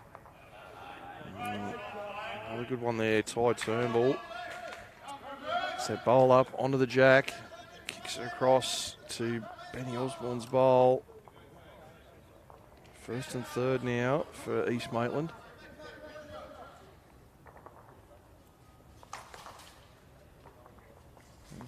𝗟𝗏𝗡𝗡, yes, playing for Fig Tree, Grade 6. Unfortunately, here in the Illawarra yesterday afternoon, conditions didn't allow Grades 4 through 7 to get on to play their prelim final. Grades 1 through 3 were able to get their games in the morning, but only a couple of greens available here at Wirral yesterday, so had to split up into a morning and afternoon session. Those games in Grades 4 to 7, the prelims will be on next Saturday. So best of luck to Carmen and to your side there from Fig Tree. And of course, we've got state playoffs coming up soon for the single gender as well. Good luck to all those teams competing in that. Yeah, only a couple of weeks away. There's plenty coming up. We mentioned last night, if you're a viewer of our Bowls New South Wales events on either Facebook or YouTube, you have got an absolute mountain of bowls coming your way.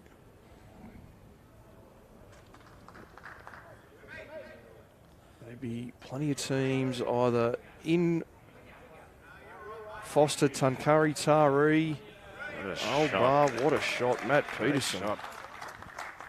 Now, Bowls New South Wales Women's State Carnival starting tomorrow morning at 9 a.m.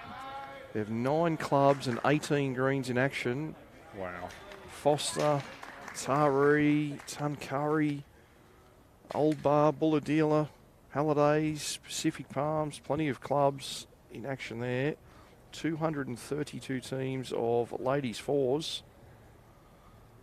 That's 928 ladies at the moment who are begging the rain to go away. A few deck of cards might be packed for the trip. We got some of our Saints ladies heading up that way. Second shot there. Jack Still immediately in front of that yellow bowl.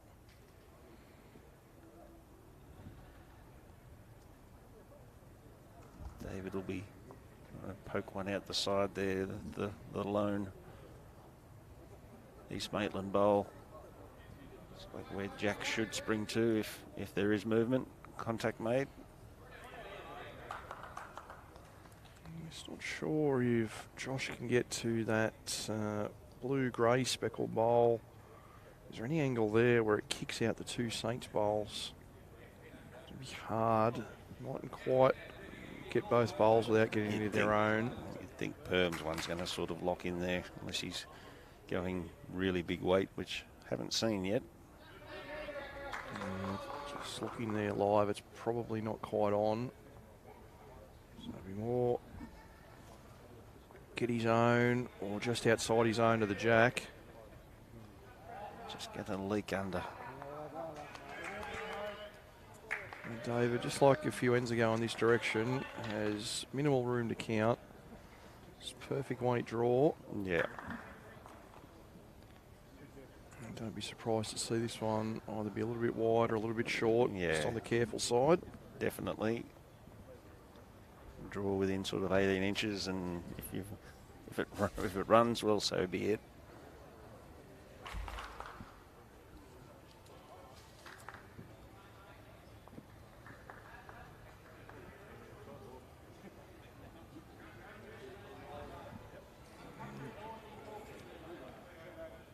Trying very hard. Just doesn't want to bend down and move, make contact now. So I think it's just the one to the Saints. Yes, it is. So 8 shots to 11 now. East Maitland still in front, and the mat, no team talk needed. The mat's gone right to the back of the rink. Okay, so we're big change of plan. stretching this right out. We mentioned the ladies' carnival, so we'll be streaming from the round of 32 phase onwards. That will be next Thursday and Friday. So look forward to some good matches there. Those finals matches will be at Foster Bowling Club. Following week, we're back in Sydney, champion of champion singles, both for the men and women. Those feature matches from 𝗟𝗏𝗡𝗏. We have 5 other venues in Sydney being utilised, with Marylands, Guildford, St John's Park, Cabramatta and Mount Lewis as well. And as Jared mentioned earlier, we have men's and women's Pennant finals the following week. We will be bringing you action from the Division 1 men's and women's competitions. They're playing at both Club Lambton, and the venue we will be streaming from will be Club Charlestown. Exciting Division 1 Pennant competition there for the men and the ladies. And then to keep that team format going, we have the senior and open inner zone, where we are both at Dundas Sports and NBC Sports for 6 days of inner zone competition. That's the best 12 open and senior players selected from all 16 zones across New South Wales. And we'll give the Bowls New South Wales team a bit of a rest in streaming there. And Bowls Australia will take over with some action at the Australian Open. Busy times ahead. Kenter with his first look down this backhand side. He's done it fairly well. Cracking shot. Yeah. You mentioned there 2 or 3 ends ago that he's just starting to get on top of Barry here. Guys following Barry have played very well and just got themselves out of some tricky situations. Just looking at the card for this game, St John's always seem to have a good head coming this way, but are yet to win an end going in this direction. So be looking to change that.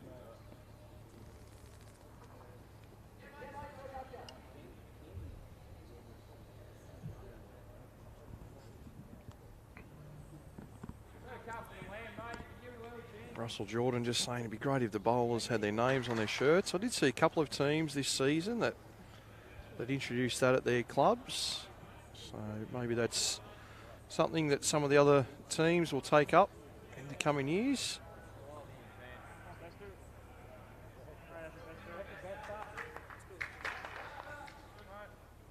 Yeah, if it was a different uniform for Platinum compared to what they normally wear in their club, I think you turn up to a club and everyone's got their names on their shirts. It's sort of looks a bit different having your own names, and then you got the sort of sponsors and that as well on the shirts. And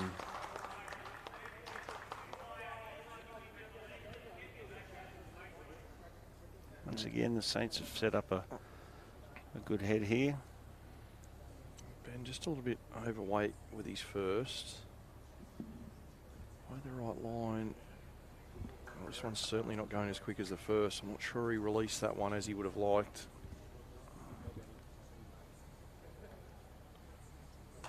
Didn't quite push through that one as he would have wanted.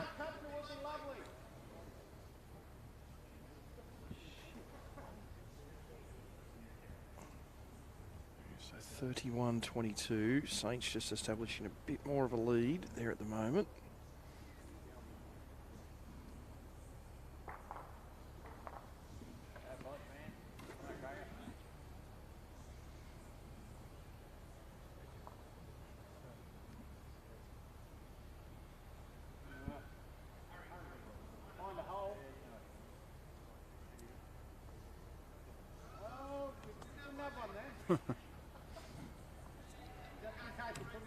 Okay, so David just joking in case it bounces forward like it did a couple of ends ago.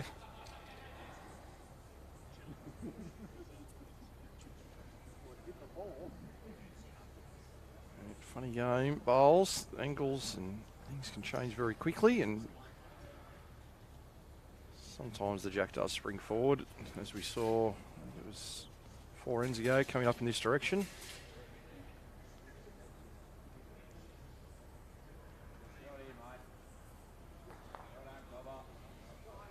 Once again, we've just got themselves out of things here. Yeah, this was a good second. And Peterson, ideal result here, just the inside part of the jack or getting to that bowl that was promoted. Important to try and cover up the jack here. Try not to give the opposition a side of it.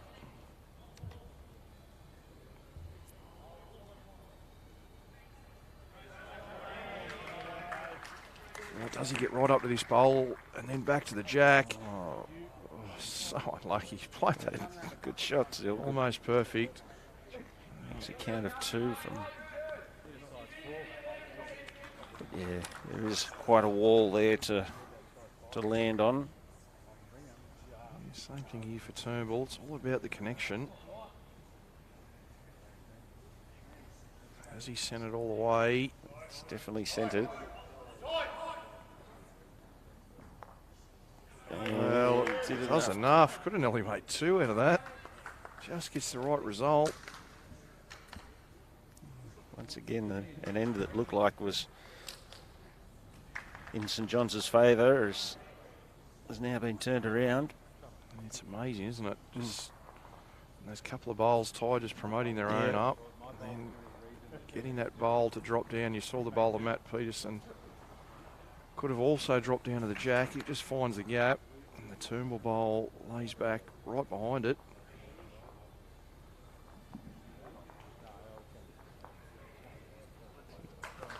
David poking up here, probably ideally getting back off that second shot down to the jack. All of a sudden, Josh has a chance here to he does, yeah. Kick the jack. Yeah, well, now right-hand side of screen. Be left-hand side when we get the other view. We make a big count out of this. And leave Ferguson in a lot of trouble for his last. He's in the ballpark. It gets down to the inside of this bowl and back to the jack. Well, that's a great shot. And that's it's angled up for the St John's closest to go out as well. Exactly. So David will be in desperate need trying to get another bowl in the head here. It's amazing how this end has turned. He's just going to take a chance here and go quick. Just doesn't want to get the pink bowl. No. Looks like the nearest 2 St John's bowls are angled to go out.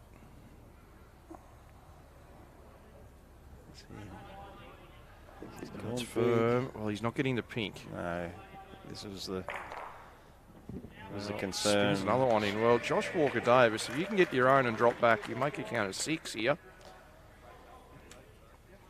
Enough room just between the pink and the jack for him to fall back to the jack. Is he brave enough himself to try and play his own bowl up onto the St John's bowl? Really probably doesn't need much change on his last bowl. Jack is available through that gap though, so he doesn't want to play too much weight and kick it. Just a nice draw up, I think.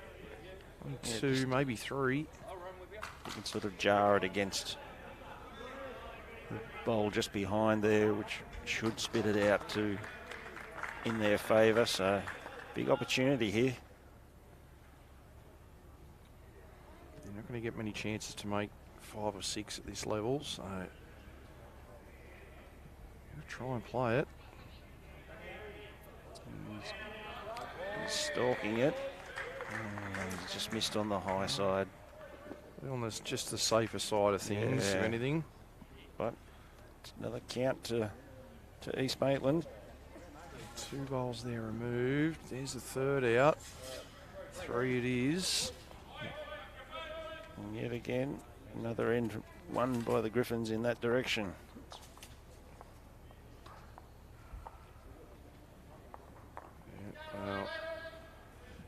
On canter, I'm telling my skip I'm going to start spraying a few. Getting them close is not working for us. That's right, yeah, try something.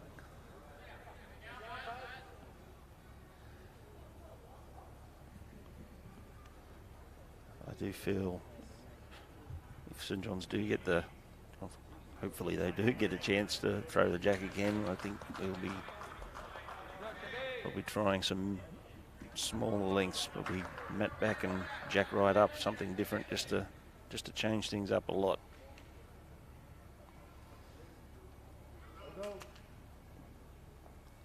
See a good start there by Barry.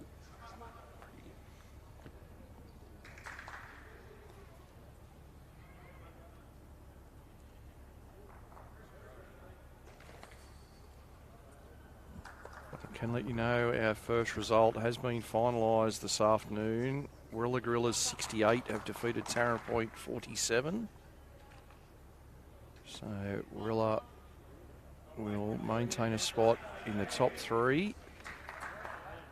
Wins on all 3 rinks there for the Gorillas. some other scores from around the venues in just a moment.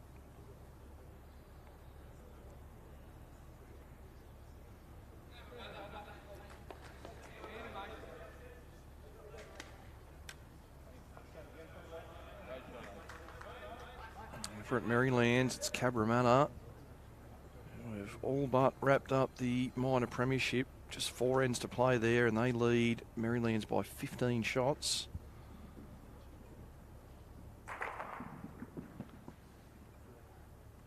$59.44 over there. So that score will be finalised very shortly. 4 ends to play. Wenty and Engadine having a fantastic battle. Wenty leads the home team, leading 53-52 with 10 ends to play. Also nice and close in that battle towards the bottom of the table between Belrose and Carlingford. Carlingford have led all the way. The gap's getting closer though, 46-43. Carlingford over Belrose, 12 ends to play. Also 12 ends to play at Raymond Terrace. And another close one, Raymond Terrace 43-42 in front of Mount Lewis.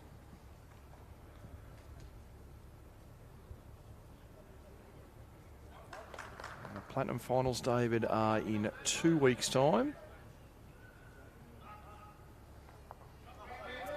So that will be May 17 to 19 on the Friday night at 6 p.m. We'll see second playing third and fourth playing fifth. Our minor premiers getting the first session off. And we're back Saturday afternoon, Saturday evening, and for the grand final on Sunday morning, 19th of May. So another jack go flying next door, mate. Yes, yeah, Benny Twist killed another end. So I think that's about 3 maybe. Once again, Another shot. setting up the head. Well,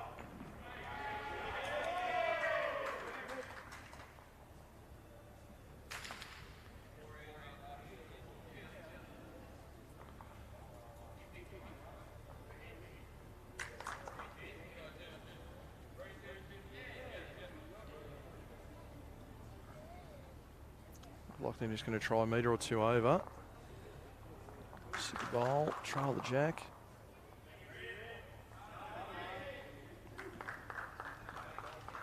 I probably wouldn't back myself to be as delicate as that. I'd be pushing right through it. Me neither. Pretty close. Yeah, well played. That's why they're out there and we're not. Great shot, perfect weight just to stay there. The shot bowl perfect. Raised up onto Kent's bowl and dropped right behind the jack.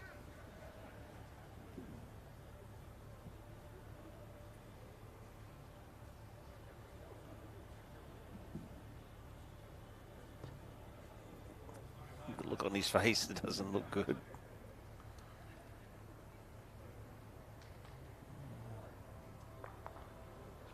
I've been able to capture the player reactions on screen. That immediate response to how good the bowl might be.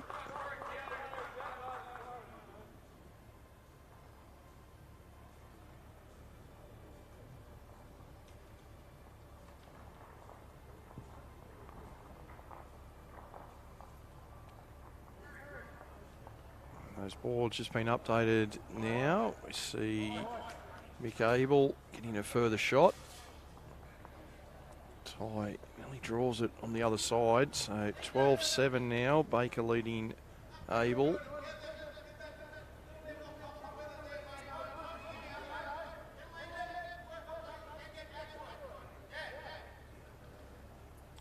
Change of hands for Permy here. Still looking to just arrive, get a result back off the bowls underneath the jack. Players on the middle rink just not quite letting us view that scoreboard. We previously had it 11-6. And twist. We're going to assume with dead ends that's still the same. Very close here. Very close. Good shot there by Pennant. Gets it out in the open.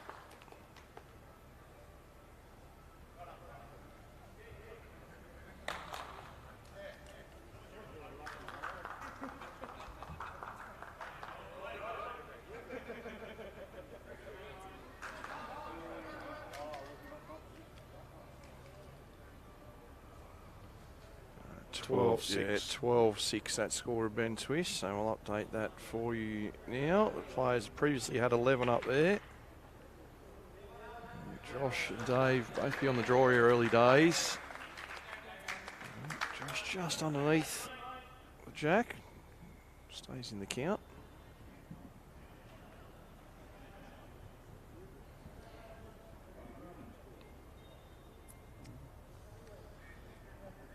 David playing the backhand here. Doesn't go far enough, probably not quite. Another roll.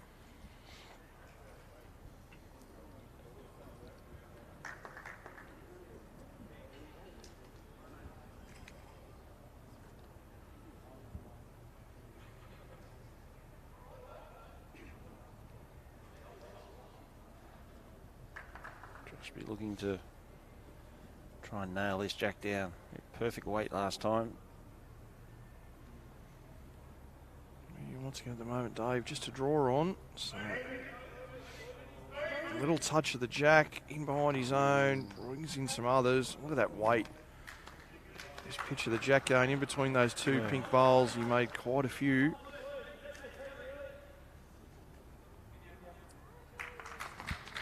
Lovely touch player, Speedy. As we said, #1 ranked bowler for the Bowls Australia male rankings currently.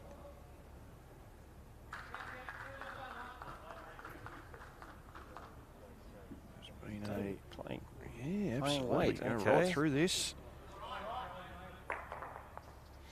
Well, he's kicked a bowl if he's forward. This is going to be close for shot now. One to Maitland potentially. The early indication. Yep. It is. Wasn't far away there. A chance to get some bowls out. He was just saying, Josh Walker-Davis plays plenty of tournaments, accrues those points. Won plenty of titles down in Tasmania as well, which helps with that tally. Now recently joined as a full-time member at East Maitland. So that'll boost them along for the coming seasons, with Josh becoming a full-time member of the club, playing in events up there.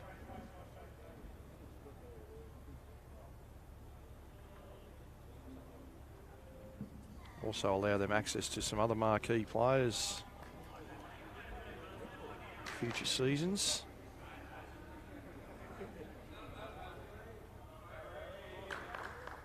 See a great start there by Barry.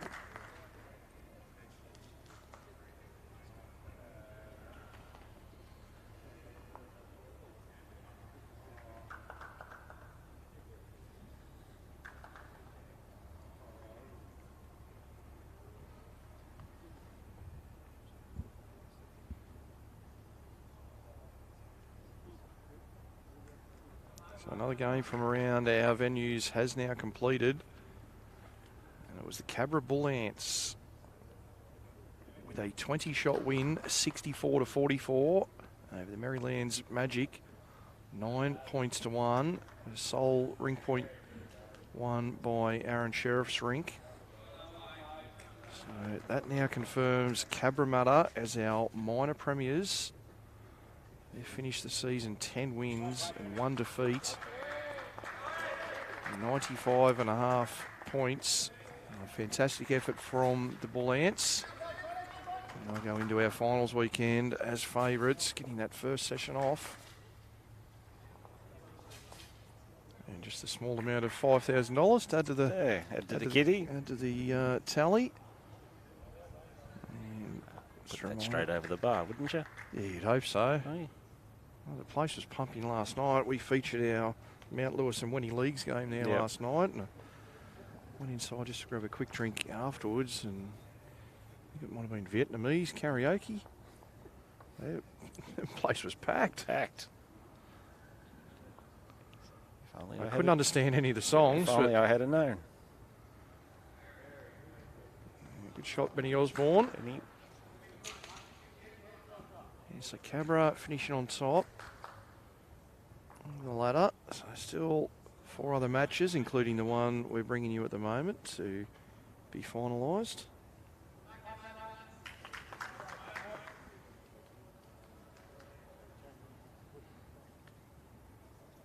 Joey looking to arrive here. He's played this fairly well.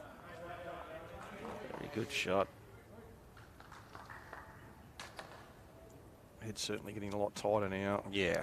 The longer we go into this game, players well and truly used to the speed, to turn on the hands. Much at the halfway mark, just over in most of the games, except for Ben. Ben mustn't realise, or Ben and Hayden mustn't realise I've got to drive up to Foster yet this evening.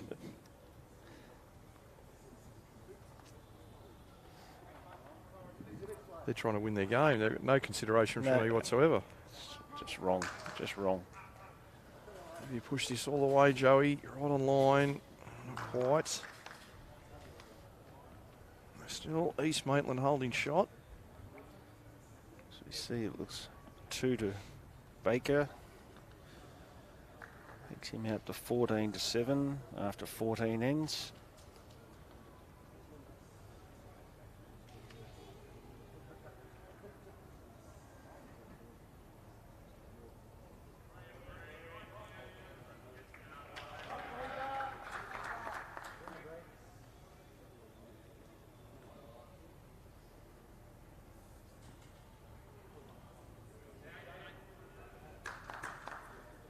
Okay.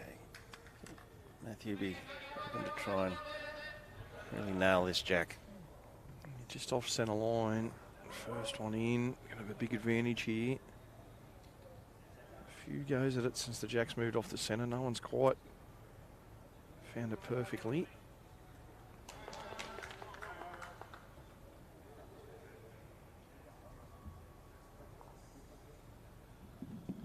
It's good for line. It's all down to speed if he's not quite going to get there.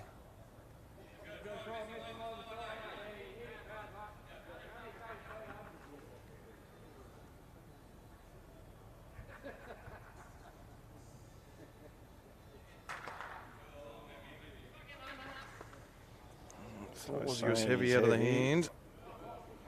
Fortunate for him, he didn't make contact with Perm's bowl. Let's change of hands here, looking to arrive down through Joey's bowls.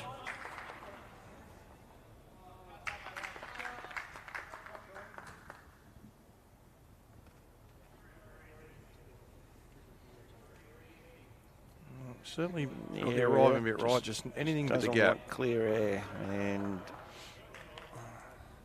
finishing a bad home in there behind. It's a sort of only bowl past Jack, so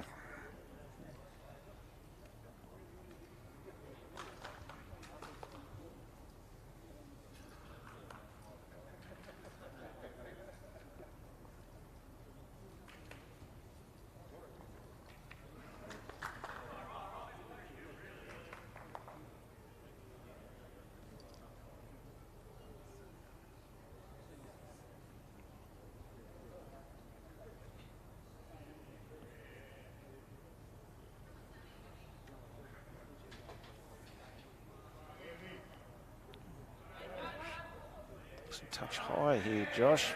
He's got good speed. Certainly made sure he missed the opposition bowl. You see St John's bowls coming in both hands. It wasn't an ideal looking scenario for him. Ferguson trying to play something similar to his teammate. Once again, just don't find the gap. Just not quite sure if he sent it.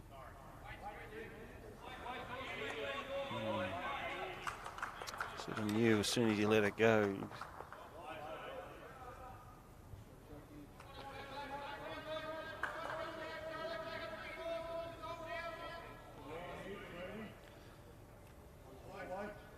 gets a clear run here, he's going to be all sorts close. Oh. Just got tripped up.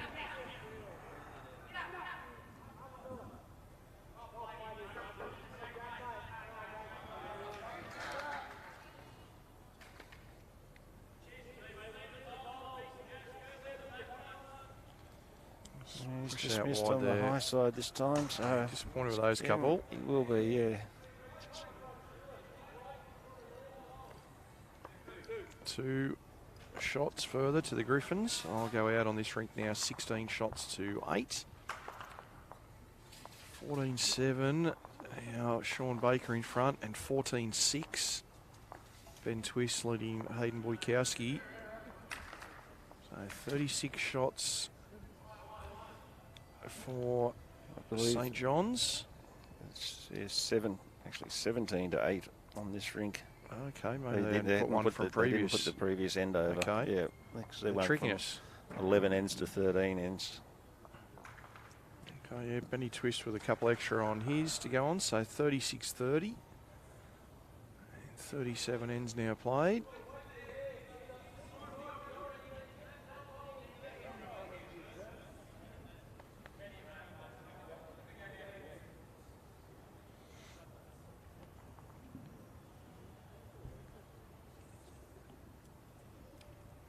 What's coming up with your bowls, Jared? You got much coming up over the next few weeks? No, not really, mate. No, we played in the Champion of Champions earlier this week. Unfortunately, I made it through the sectionals, but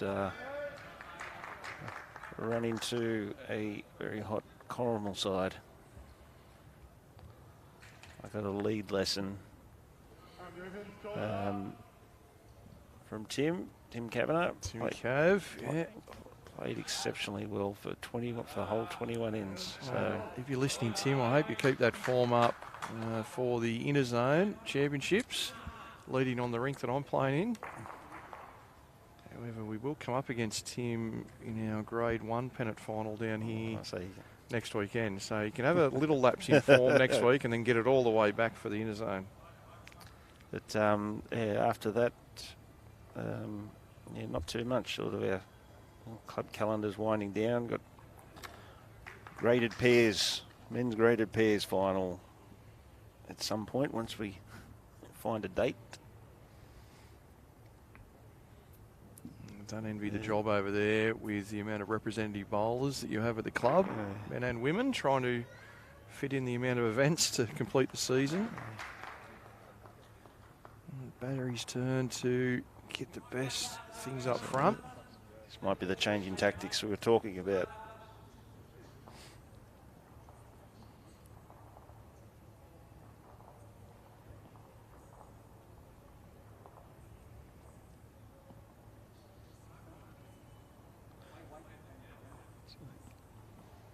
The score to... Not sure what happened on the Baker rink there. Oh, it was a dead end. Dead end there. Okay. Yep. They're trying to slow down a bit for... Don't want to leave Ben out there on his own. And a further shot for Ben Twist. Twist. So he goes out now 15 shots to 6. That will be after 11. We'll get that updated for you. Pretty good setup now. Talk about this setup. Very Reece good Maitland. shot here. Benny Osborne. It's pretty good, yeah.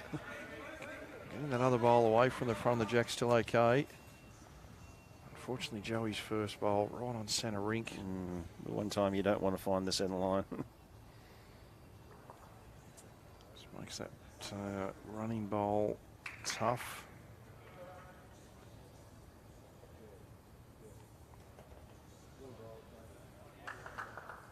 Good effort there by Joey, just slipping by. A couple of close finishes in other games. Raymond Terrace now 56-45 in front of Mount Lewis with 7 ends to go. It's all square between Belrose and Carlingford. 5 ends to play, 52 apiece. A draw good enough for Belrose to keep them above Carlingford on the ladder. And Engadine 61-59 in front of Wenty Leagues. 3 ends to play only there. Good effort there from Ty, just trying to take that Probably ledge away. would be another counter, so be interesting here with a Probably all count at the moment, don't they? probably as much as you want to try and get a close bowl, you've got to get sort of one within less than a foot to get third shot. The call was to search down backhand, the side of the rink that we're sitting on, dartboard side of the club. A few metres away, if they clear away that yellow bowler, Joey Clark, will be okay. Can get a result through the East Maitland bowl on its way in as well, so just needs contact.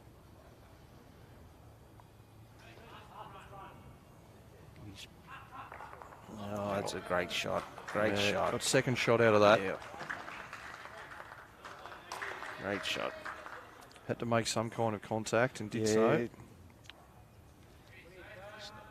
Begging for it to pass the front and it obliged, so.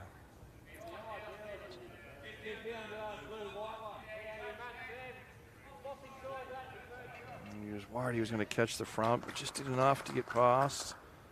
And now all of a sudden it's St John's 1 down, but they got all the position now. Yeah.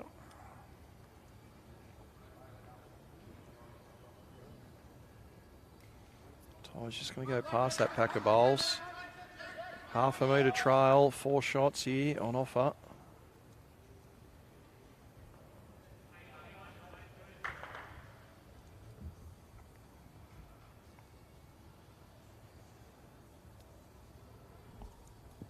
A couple of games already completed.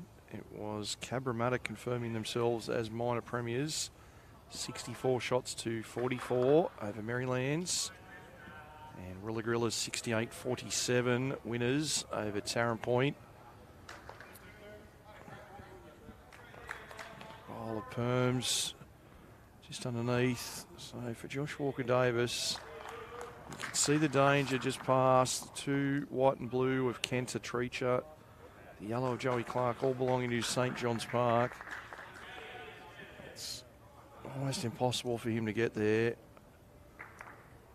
May decide just to play the forehand himself and just try and draw a good close bowl. He touches the jack. Well, hopefully he's no worse than 1 down if he touches it himself. Yeah, if he makes contact on their shot bowl, could potentially move the second shot away and possibly make definitely 2, maybe 3. But yeah, Well, don't want to be really getting onto the jack though either. So does play forehand. Not going to quite get past these pack of bowls. Does he get to a spot there with the Saints bowl? It's not quite going to cover that trail if David does pick it up.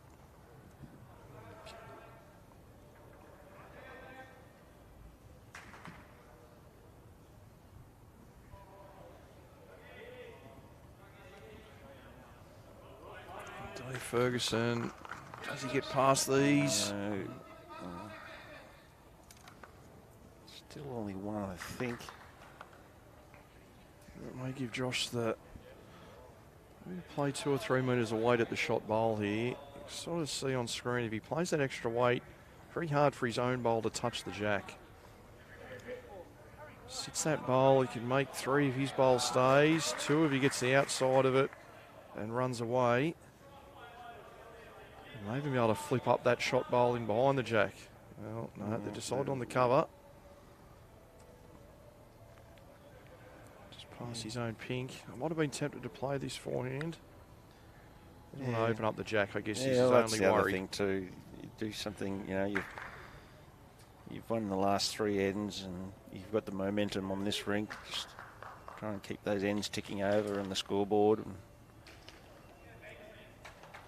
only 7 shots in it on the master board, so there's still plenty of time to play. So that's a pretty good shot right there. Almost got exactly where he was after. Yeah, toucher. Still a chance though. David gets the jack just over the centre line. Bring quite a few into the count.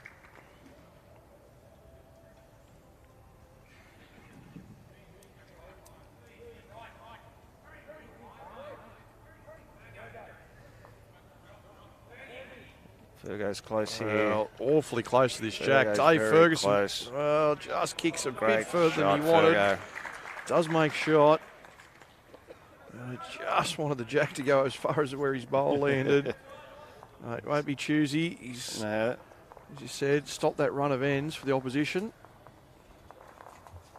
Let's see what tactics they decide on. Probably mud up here. There'd be something changing, surely.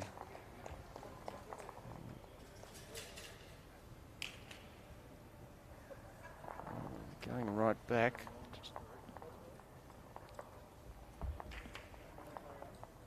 David's walking all the way back, so Back to plan A. interesting.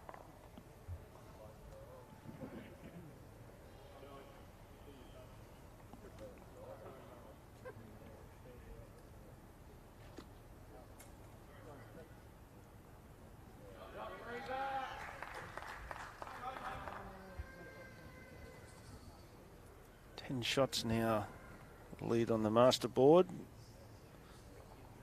Saints will be trying to push that out.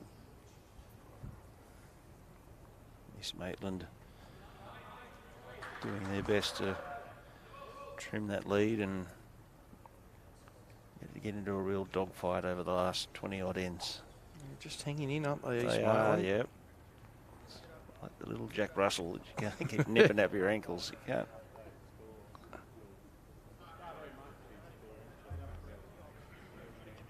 Great to see on a few of the other rinks, right, for the Saints. A few ladies involved. See Dawn Heyman, Brianna Smith, yep. Sam Ferguson. Yep. So a few ladies obviously well and truly good enough to be part of this side with their credentials. Absolutely. Two 𝗥𝗢𝗡𝗓s, and you got Sam Ferguson, who's very much up there as well, and very solid players. Sam, of course, winning the women's Chairman of Club Champion singles last season here in New South Wales. Yeah. Will she have a chance to go back to back? Did she win the club event at St John's? No. Dawn was victorious in that for, I think, the 6th year in a row, I believe. Defeated Brianna in the final. Sam, of course, winning previously at Engadine. This is her first season at St John's Park. Both teams pretty happy with those lead bowls. East Maitland with shot, St John's with the bowls just passed.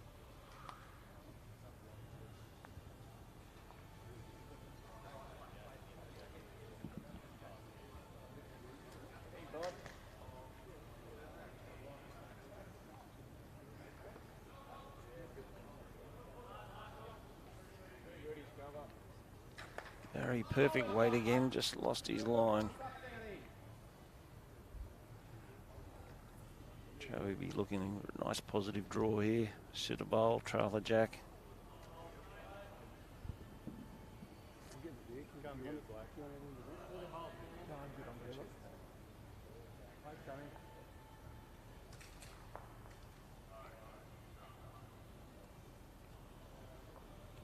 Just a touch over, but give it a chance, it's in the game.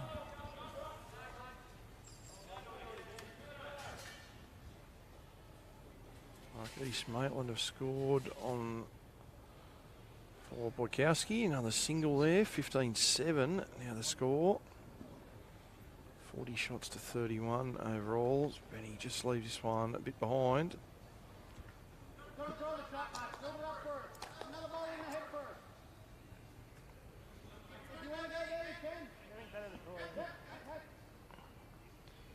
Joey switching back to the forehand, was given the choice just to try and draw the shot, get another bowl. Can draw the shot, or if not, just get another nice close bowl there.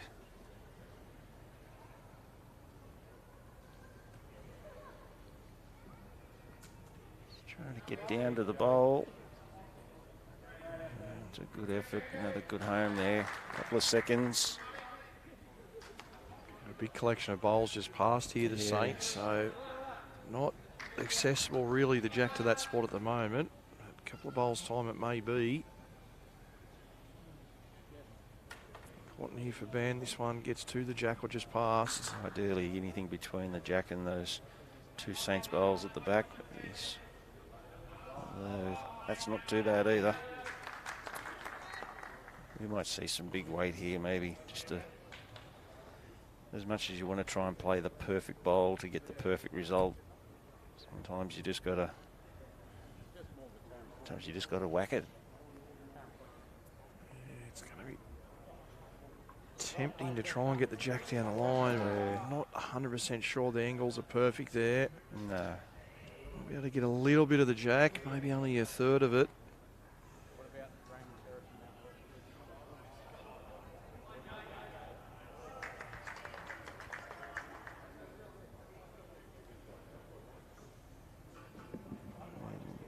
As I expected, and played it fairly well.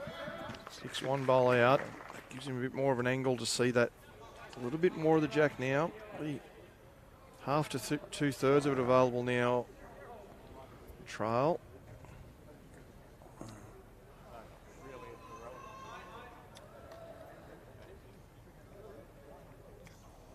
Been awfully close to a lot of results.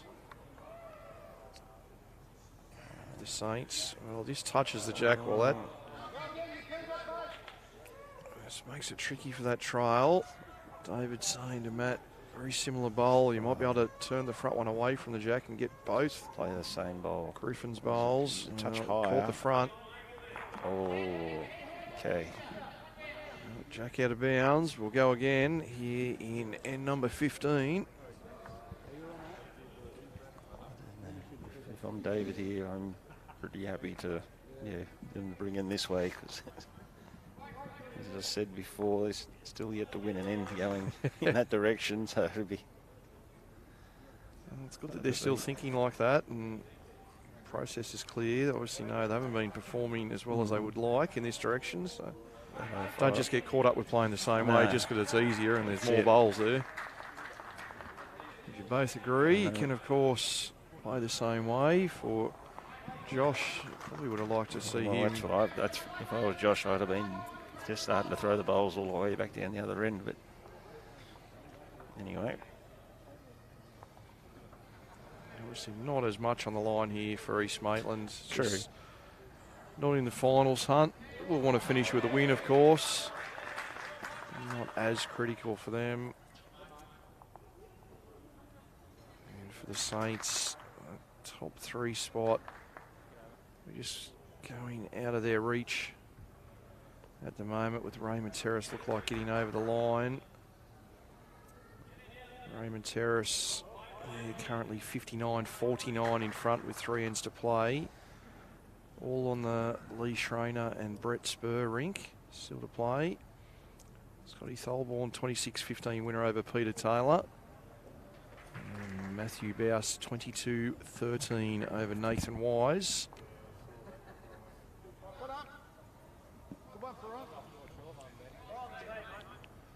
So Raymond Terrace 10 up, 3 to play on their home turf. Lee Schreiner to defend the lead. It's going to be hard for them to be dislodged. yeah, I can't see Lee losing 10 shots over.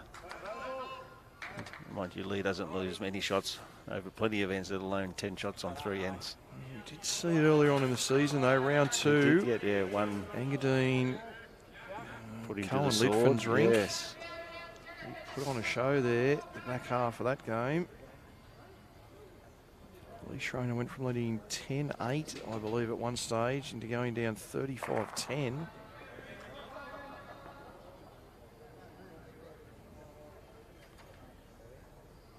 Kentar's first one just stayed right up on the edge. Second there a little bit closer. Get the backward in early. Got to have all those lines ready for your skip, don't you, just to let them That's know. it. It's like Sean Baker's picked up a 3 on that previous end. Takes him out 19-7 after 16.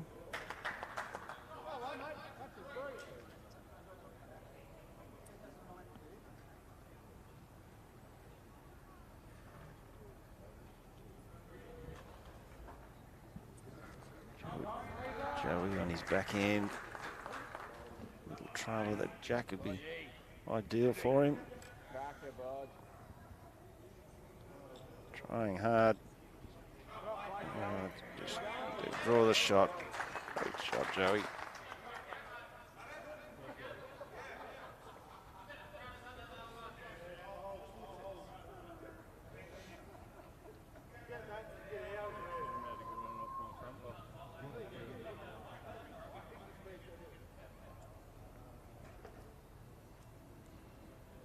And Benny was born just away from the rink, so making his way back down now. Play his first.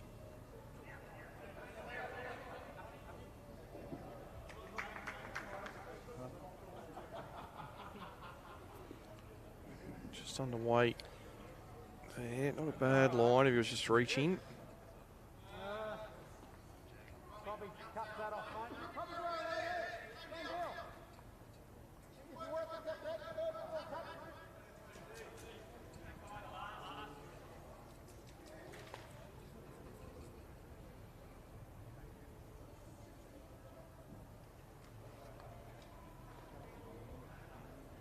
Change of hands for Joey to sneak underneath the wing bowl, try and get right up to the jack here. He's played this very well.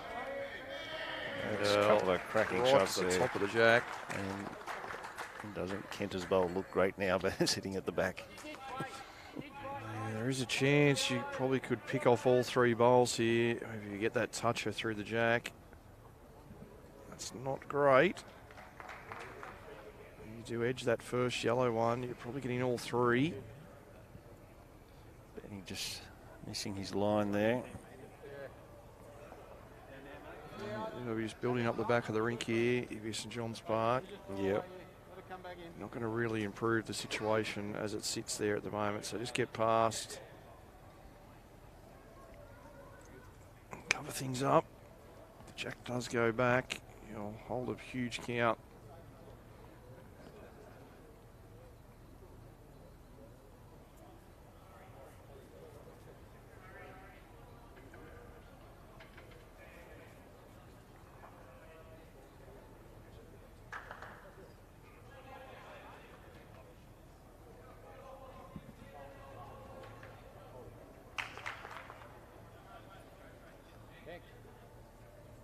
And he's not quite heading into the area that he was asked to, I believe.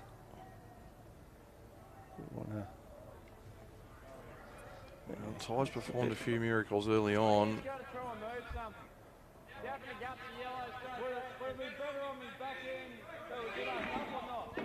And we've got another dead end. Surprise, Yeah. another dead end. Next to us. 12 ends played there. Must be nearly about half that many So as well. yes. What happens here off these wide, if anything? Well, it doesn't quite chip that bowl in.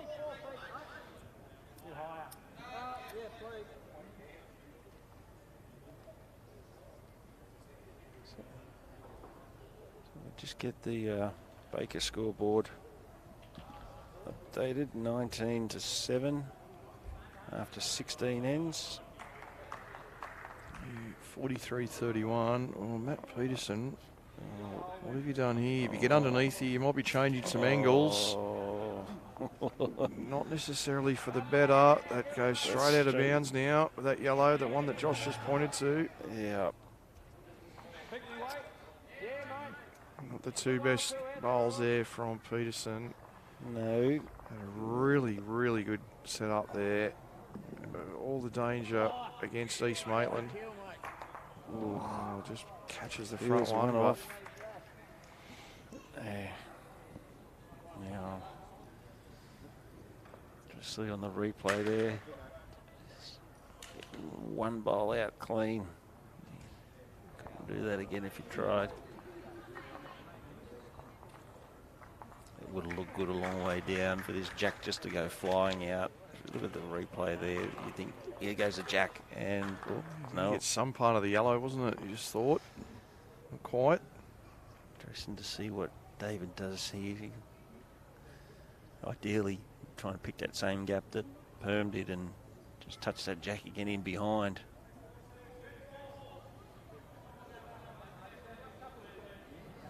Finished past anyway. That's sort of where they were hoping the Peterson bowls would go to. It's not far off counting, to be honest. Well, does that stop the jack from going out? Yeah. He might get the jack clean here. And he does. Well, Kenta. Wow. Bowler 𝗟𝗓𝗡𝗓, your very first bowl of this end, is still the shot. The toucher from Walker Davis. Just on the other side of the line, David Ferguson just saying about how he's going to go and draw the shot.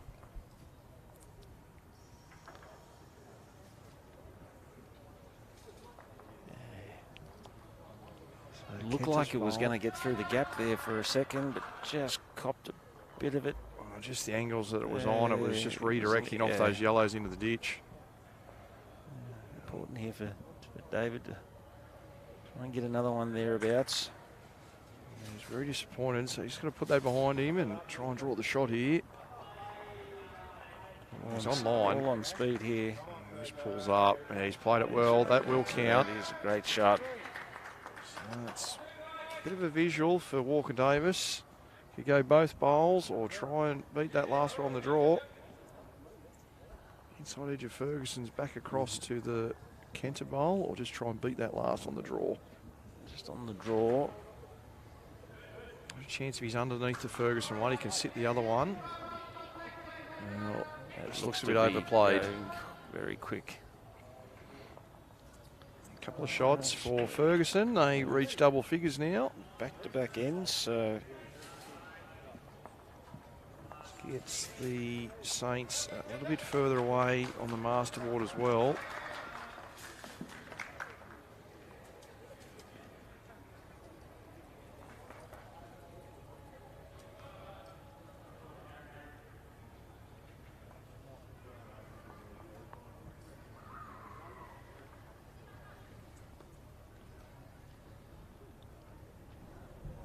Things close to a couple of the other venues. Lee Schroner just surged ahead a little further, so Terrace now 13 shots in front with 2 to play. So looking like a 9-1 result there. Engadine 65-61 in front of Wenty Leagues.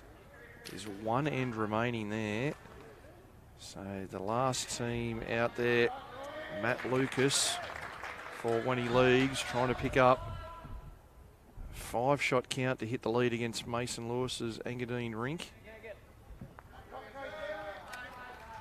Very good start, Kenta. And in the battle for 11th and 12th, after 62 ends, we're all square, 55 apiece between Belrose and Carlingford. The winner of that final end will go off the bottom of the table. A couple of games already completed. 𝗟𝗓𝗡𝗓 a 9-1 win over Maryland, 64-44. And Warilla 68-47 over Tarrant Point. That was a 10-0 result for the Gorillas. As soon as those other games are completed, we'll give you those final results. Let you know how the ladder has shaped up.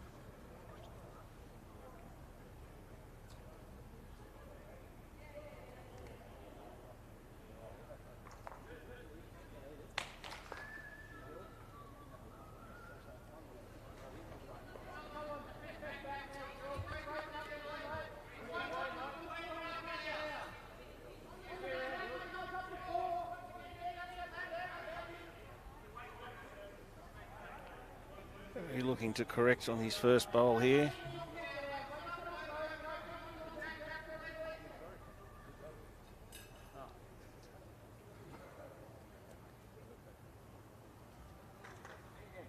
Not quite the distance. Saints holding 2. Joey looking to jump on and try and nail his head down.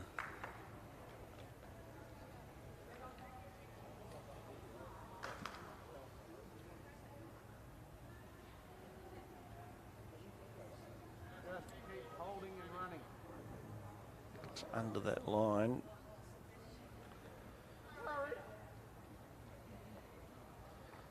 shy of a few feet of weight. Mentioned earlier, very hard to push it as far Yeah. up there as you need to.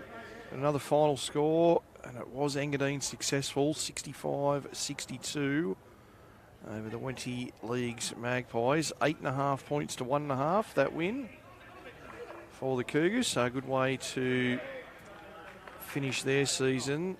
Engadine will finish with 6 wins and 5 losses. Won't quite be enough to see them in finals action. Looks like they will finish 5 points behind Mount Lewis in the race for 5th. It will be a 9-1 win to Raymond Terrace over Mount Lewis. 1 end left to play.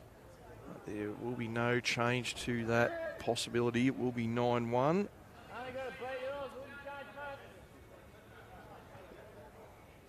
Raymond Terrace 10 shots in front, and Lee Schreiner's Rink 12 shots in front. So 9-1 result coming up for the Terrace. Benny Osborne, the guys are urging this pretty close back. here. Two good efforts. Yeah, good shots back there.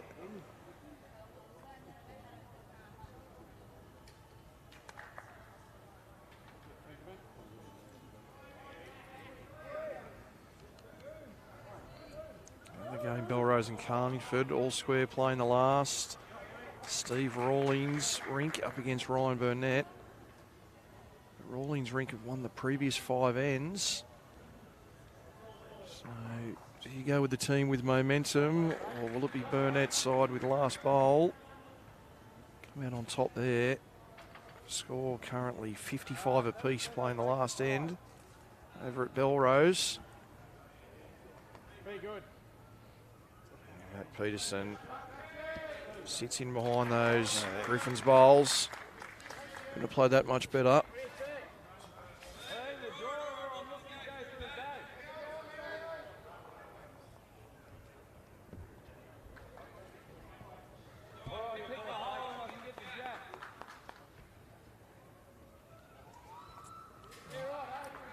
Looking to He's play some talking, weight skip down into the this. head, yeah, that's it, righto. You see it, you play it, don't miss it. Got the weight right anyway. Does he find this gap? Wow. Oh, Well, he had the chip and chase. fair effort. Nothing changes. He should get a license to go again, surely. Well, this is the same targets there. He's cleared out some of that front stuff. Yeah. Oh, Mighty close, wasn't he, to sorry, running to through to running the that jack. David Ferguson held his breath there for a moment. He's on the chase. He's close here again. Played this Tuck that in nicely. behind a bit. Two crackers. Will we go again or play the same as Peterson's bowl? Jesus. Be hard trying to correct from big weight to. He's trying to go underneath their own at the front. On the other side, his backhand. Okay.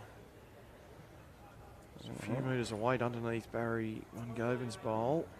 That's a tough shot. He dropped it, he said.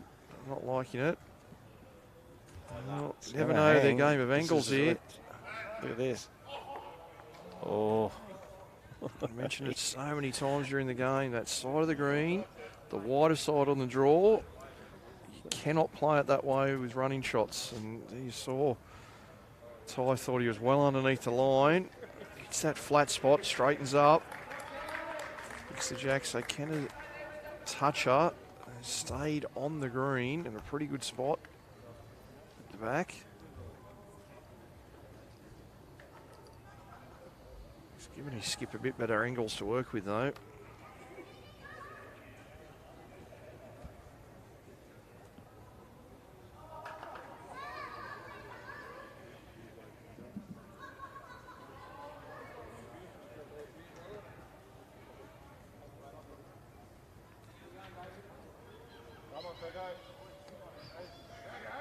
Looking to just get as close as he can here, and that's a great shot.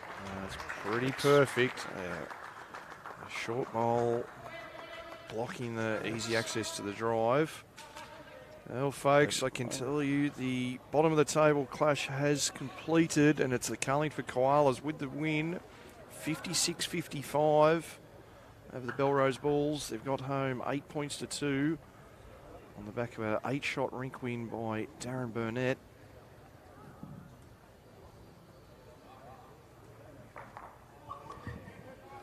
Some of these front bowls moving out of the way, but Griffin's running out of shots here. So unfortunately for the Bulls, they will finish the season bottom of the ladder on 23 points. Carlingford leapfrog them on 24, and Wendy Leagues with 25. All those three sides, 2 wins, 9 losses.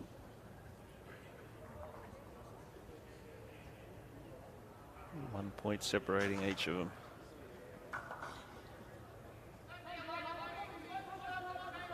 Carlingford bookending the season. They won in round 1, lost 9 straight games, and then came home with a win in round 11.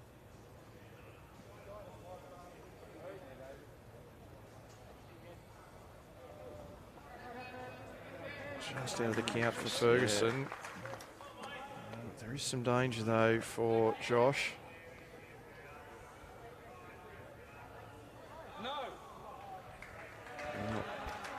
To pick with the same weight, or does he play a metre of weight on the backhand? Looks like he's on his backhand.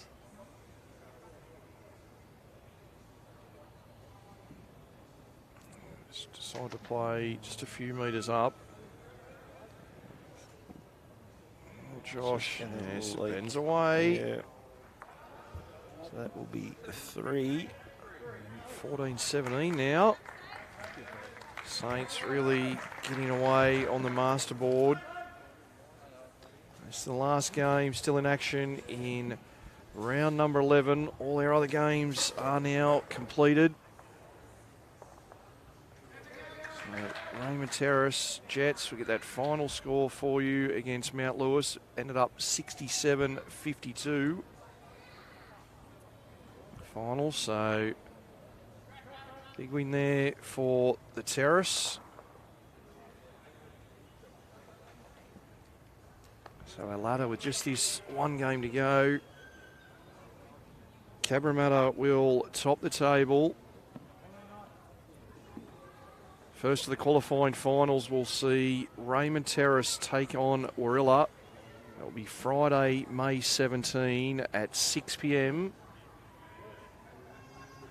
And in the elimination final, 4th versus 5th, we will see St. John's Park taking on Mount Lewis. So that 4th versus 5th game will be the one we broadcast for you. Friday, May 17, 6 p.m.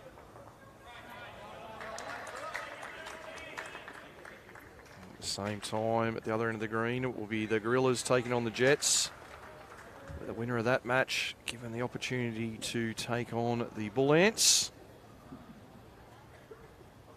Unfortunately for the defeated side between St. John's and Mount Lewis, that will be the end of their season. But the winner will go on and take on the defeated team between Raymond Terrace and Warilla. That finals mapping will be up on the Bowls New South Wales website over the next 48 hours. You'll be able to plot the path and how your favourite team can get all the way through to the grand final.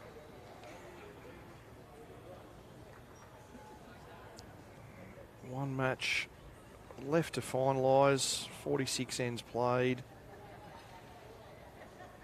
East Maitland with a rink win can get their way up above Marylands and into 7th place on the table.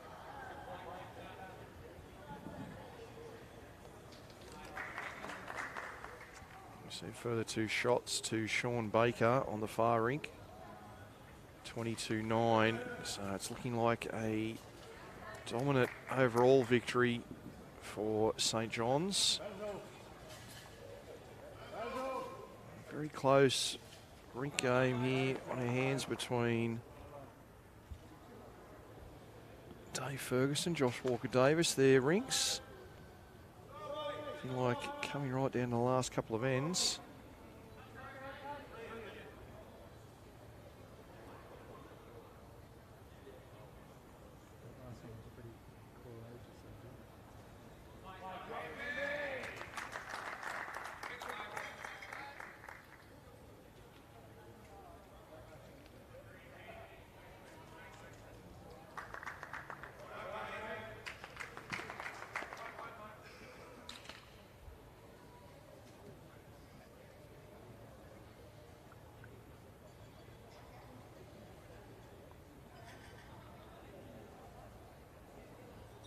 St John's holding shot here with Joey's last bowl. Be looking to repeat the dose.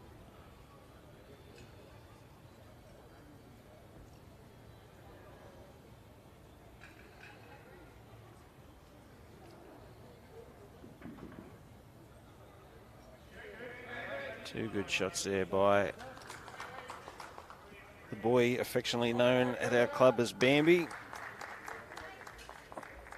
Can we broadcast how he's come to be known, Bambi? Is that a PG story? Yeah, no, it's fine. You know, he's still a very, very young boy, and yeah, he has some moments sometimes where he'd like to retract things that he might say or might do, and someone christened him that one day, you know, when a baby deer is born, how their legs are all sort of running all over the place and sort of not being able to find his feet. Well, that's where Bambi was born, and he actually likes it too. He said he reckons it's going to stick. So, well, that's no good if he likes it. Yeah, oh, yeah.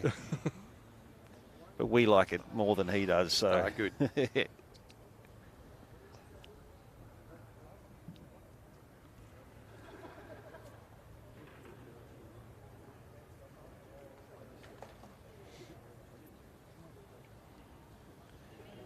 And you're looking to stick another one in the count. Perfect weight.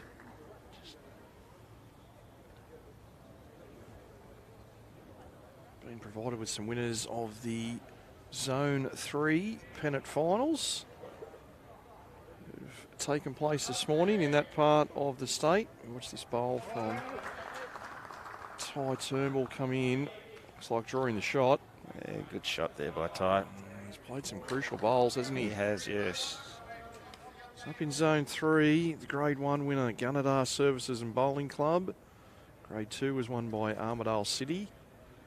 Some fantastic small clubs up in that area. Grade 3, Lightning Ridge, the winners. Grade 4 was won by 𝗥𝗢𝗡𝗡𝗏. Grade 5, champion South Tamworth. Grade 6, 𝗟𝗓𝗏, and Grade 7, 𝗣𝗟𝗓𝗏. You see another gap found by Matt Peterson. So, some clubs of various sizes there. Congratulations to all those winners. They're off to the Open State Pennant Finals at the end of June.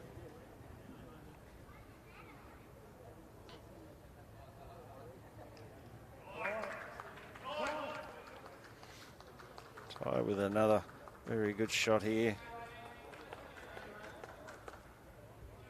East Maitland holding 2. Good chance there for Fergo to turn that bowl onto the jack. Number of bowls behind there. Oh, well, that one of Turnbull's just sat up Yeah, on the yeah. jack for a long time, and then it's decided I wanted to have a lay down. dropped in at the end. Just like David's going big. Got one bowl One only. Yeah. Right in the middle. Yeah. Stayed on its bias all the way down to the ditch. Could not have hit it more centre than what he did. We've got 2 or 3 seconds at the moment, though. Yeah, you'd think, though, to get that bowl out clean, that David's bowl's going to be heading towards. That's why I thought he might just back off the weight on the backhand and just sort of sit, stay. Like this.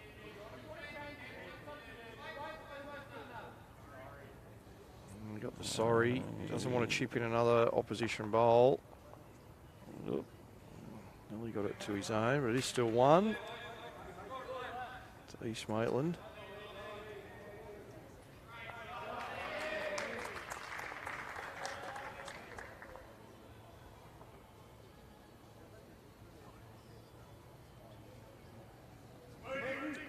well Josh played, is very Josh. close. Great shot. Draws another, so they make another 2. 19-14 now, after 17 ends. Just stops that run of St John's, who won the last 3 ends. So 5 the difference on this rink with 4 ends to go. David Baker, thanks for watching on. Unfortunately, St John's are stuck in 4th place now. The 3 teams above them on the ladder, all with wins earlier on today. So without any results here for St John's, they are 16.5 points behind the team in 3rd. So regardless of the final outcome of this result, St John's will stay in 4th. See a toucher there from Baz to open things up.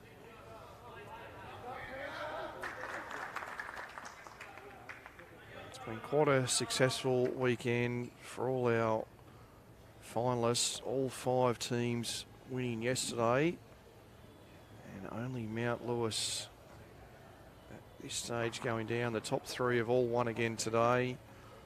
St John's Park here in 4th, look like registering a win. And just Mount Lewis going down to one of those other finalists in Raymond Terrace. Earlier on this afternoon.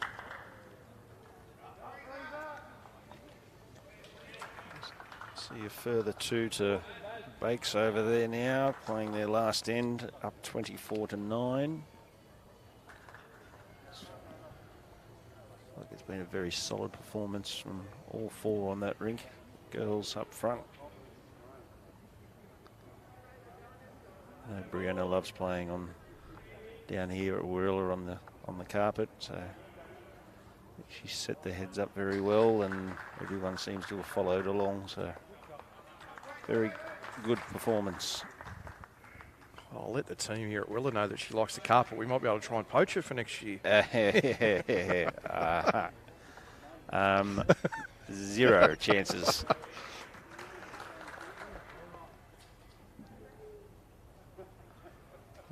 The Gorillas done well.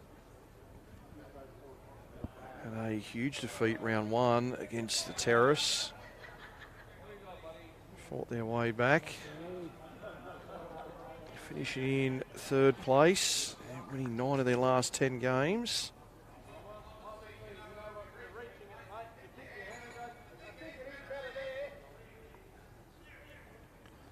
Two to East Maitland here, but very good target there for Joey to reach into.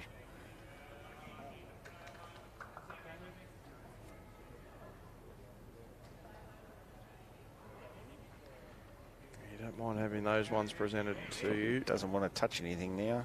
Probably a bit quicker than. I'll stay at the back of the rink. Yeah. Yep. That was that shot where you know that you're going to be in all sorts of trouble from your skipper if you fall short, so you make sure you don't fall short.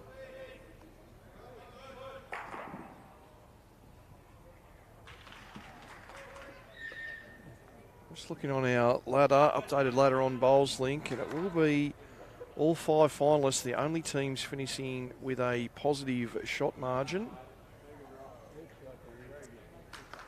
Interesting to see. Engadine in position number 6, finished -8. All other teams below them worse on the margin than that. Raymond Terrace, impressive +200 margin despite losing 2 rounds. Just gets the wrong part of that bowl. So chance for Ty to play the perfect touch up to make a few. It's outside of the Saints. Jared, in finals, who would you be trying to tip as the winner? They're all class sides. It's obviously, you know, 𝗟𝗓𝗪𝗓 have gone through only with 1 defeat. They always play well down here as well after winning the you know, taking out the 𝗟𝗏 side here a few weeks ago, so they're going to be tough there. But every game's going to be tough. I don't see, you know, anyone that gets defeated by the other teams as being an upset, really, because yeah, on their day they're 5 class sides, and it's just shaping up to be what's going to be a great final series. Yeah, absolutely. We broadcast that game when 𝗟𝗏𝗡𝗡 were down here a few weeks ago when they took on the Gorillas. It was a fantastic win for the 𝗟𝗏𝗡𝗡𝗡.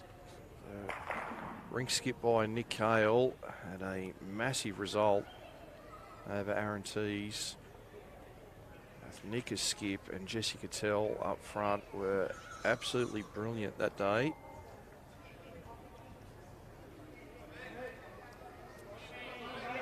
Well, he's close here. And don't keep the jack in there. He's got it out. Well played. Takes away all the danger. Gets himself a couple of shots. Plenty of room, though. Don't think the shot bowl's been played yet. No, the end pretty much restarts now. 3 bowls each. Great. That's enough for a shot for now. Looks like we had a dead end over on Baker's rink since they're throwing the jack again. Yeah, thankfully, they're a bit in front of everyone else, yes. so a dead end on that rink. Won't hold things up too much, you wouldn't think? No. The way they were flying through the ends, Bester and Baker could have been back at the airport and halfway home before this one finishes, before Ben's finishes at least anyway.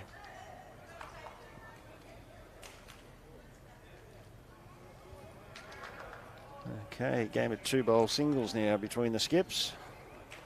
Plenty of room.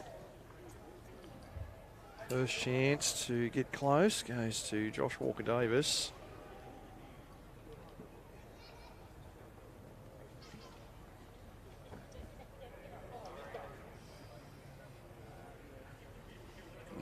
Josh not liking that one at all. He's turned his back. We've just forgotten that Matt Peterson moved the jack a few bowls ago. Drew back to where it was.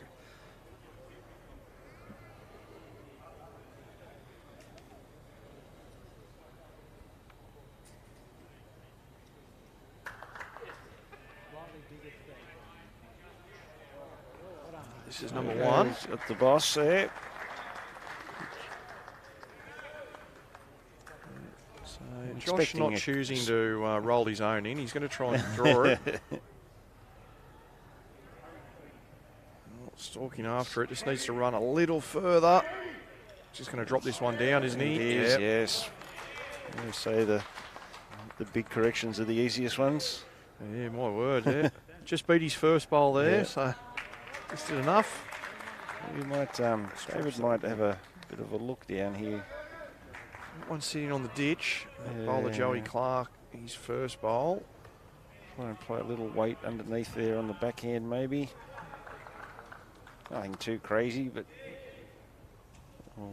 looks like he's forehand crazy. Forehand crazy.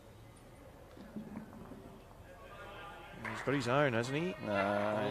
Oh, catches the front. St John's bowl rolls. Maybe a full roll too far. I'd say. Looks like 1 to East Maitland. They extend out 20 shots to 14.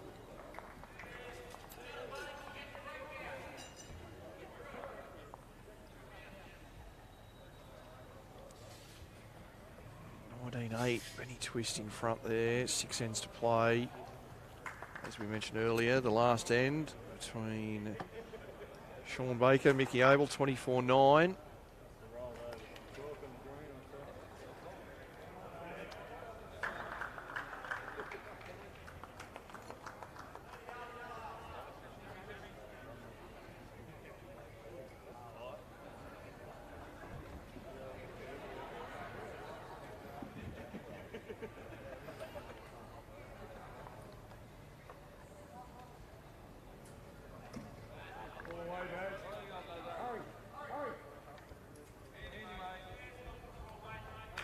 Pretty handy start. by Barry.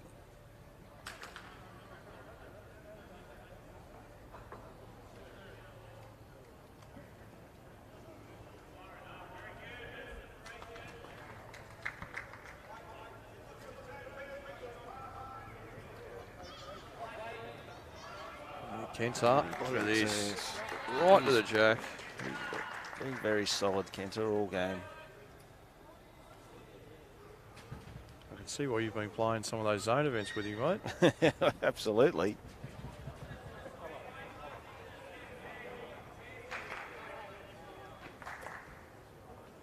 I asked him to play zone singles with me, though. He won't do it.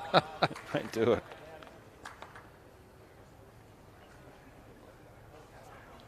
See, the club had great results out at the state championships. A lot of victories there. Obviously, Dawn involved in quite a few of those. Yes, Senior absolutely. ladies as well. Senior ladies, yeah. No, it was a brilliant week. I think 5 titles altogether. Very, very proud of all of our Saints, but yeah, obviously, you know, that's a big effort. How many games in a row was it? 27, something like that? He was well into the 20s. Oh, brilliant, Kenta. Yeah, top shots there. And back to back, like each day. Like she didn't have a day off in between anything. So I joked to her at one stage that it may have worked ever so slightly in her favour. Probably having a day or a day and a half off in between, yeah, might have sort of hurt the body more once you're going, and especially when you're winning games. Oh, absolutely. Yeah. You know what it's like. You're in good form and you're playing well. You just want to keep on playing. So yeah.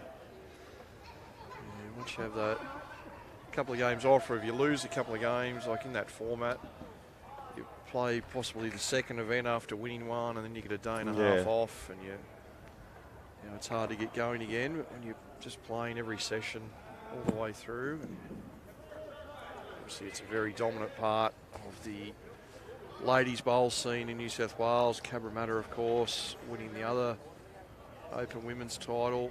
So between St John's and 𝗟𝗓𝗪𝗔𝗧, just really dominating there.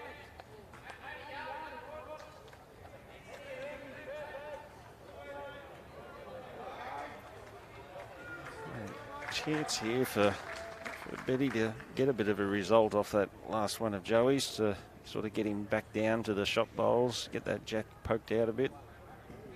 He's pretty close here. Oh, great effort. That one bowl on its own, yeah.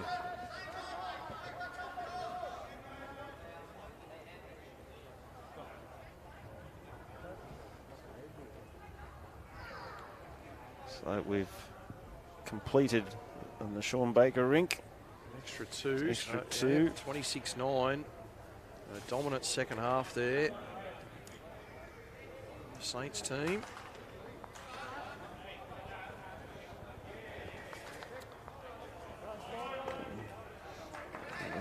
I believe too. I think I just seen Philip Clark. Wolf just put up 6 fingers.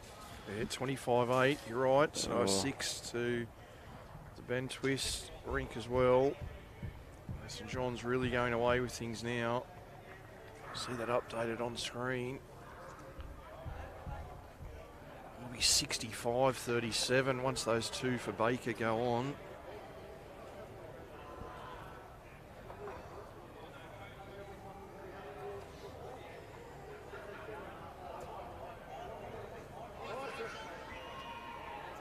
Tice doesn't he drop back? Fall backwards. Yes, wow. He's made a shot. What a shot. That's incredible. Look at that on the replay. There's barely a gap to get through. He must just miss the 𝗟𝗓𝗪𝗘 bowl, and he has. And then the turtle backwards a flop. David rubbing the chin.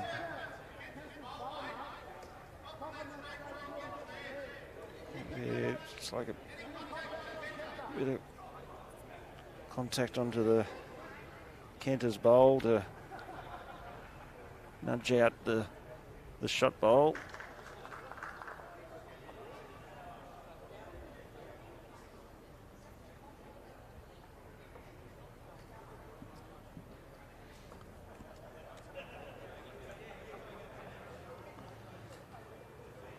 Is he going to pass the front? Oh, expose the jack a bit more. Still one to East Maitland, but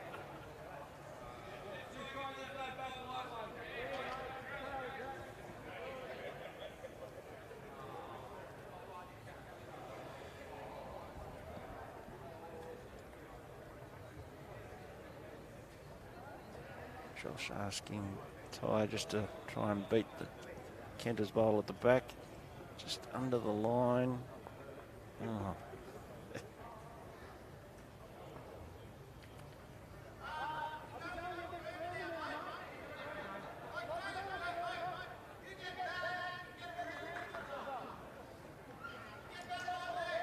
David asking Perm for play a bit more weight, looking to try and get sort of the back edge of 𝗟𝗓𝗡𝗏's bowl. If he gets it nicely, I think he's just going to lift it up onto the jack and we'll get back to 𝗟𝗓𝗡𝗏's. It's a couple of feet past.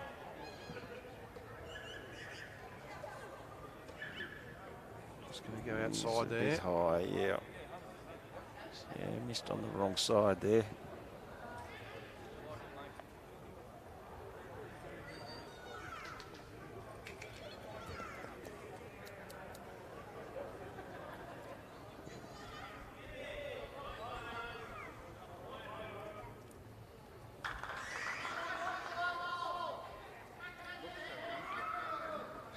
Josh coming down on his forehand, trying to just slip past the jack.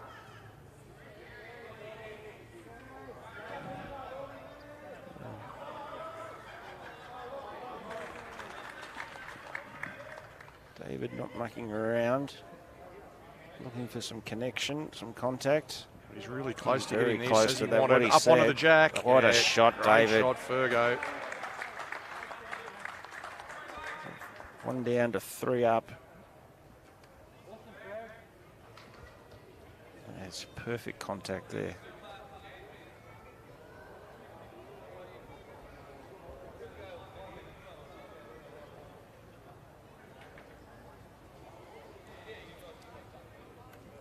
Does he want to keep the jack in?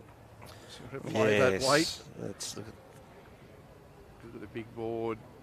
It's a game that doesn't determine East Maitland's season. no. I'm sure he'd be keen to try and kill it if he can avoid it. Just play that perfect The trip. timing. And you got the trip home as well. And Josh, what have you got here? there's lots of things happening here. Oh, second it's shot. minimised the damage. 1 to St John's. Really not much else on apart from the dead draw. As much as not much can change, as you said, with the positions on ladders and that. I'm sure they'd like to get out of here with all 3 rinks if they could, so it'll be, might as well give it a crack. The master boards, I'm going to call it safe. Yeah, well, not a bad scenario either. You can picture yourself 6 behind even on the master board, 3 ins to That's go, it, and yeah. potentially try and get yourself in that finals mentality. Yeah, he's played it fairly well. Doesn't want to drop. Days.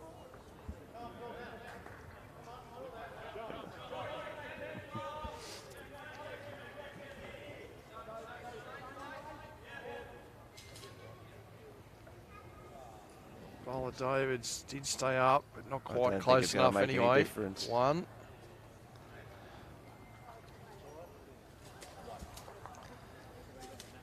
So with 1 to St John's, it's 20 to 15 now, East Maitland's way. 2 ends to play.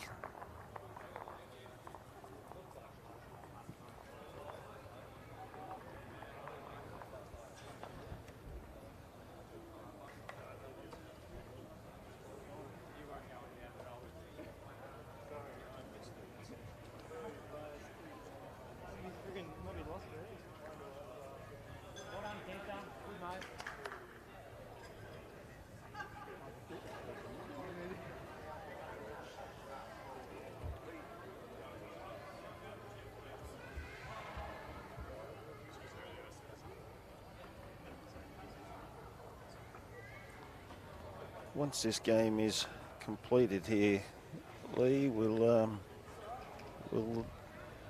Ben and Hayden's game have to play out the 21 ends, or?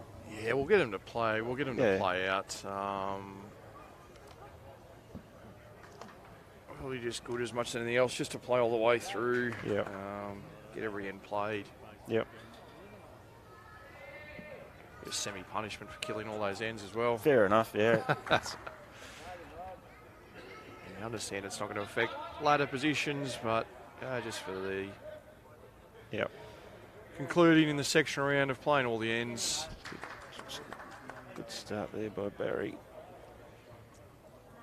So as we get to the completion of round 11, Ben Twist does his best to try and kill another end. Yes. Doesn't succeed, thankfully. As we conclude, getting close to finishing round 11 coverage, just a big thank you once again to the team from Spacequake Sports. Done a fantastic job in all the broadcasts so far, and they'll be back with us for the final series here in a couple of weeks' time. I'm sure watching on at home and seeing some of the replays, it's a never before seen coverage over here in New South Wales, so the team have done a great job. 3 camera operators every game, production desk. It's incredible setup, and just watching it all come together each and every week. I know some of our team at the office have certainly enjoyed not having to set up and pack up cameras every round as well. Yes. That hasn't gone unnoticed by Ben and Andrew back at HQ. Great coverage, and you get to see those fantastic close-up angles like that one of Joey Clark's. I think the replays are great. Just getting that picture-in-picture of the player delivering bowl, watching their facial expressions instead of just watching the bowl come down. Just sometimes you just don't want to be a lip reader. Well, I bet he was pretty straight-faced then. Not much emotion so far. Well played. Must have liked that one straight out of the hand.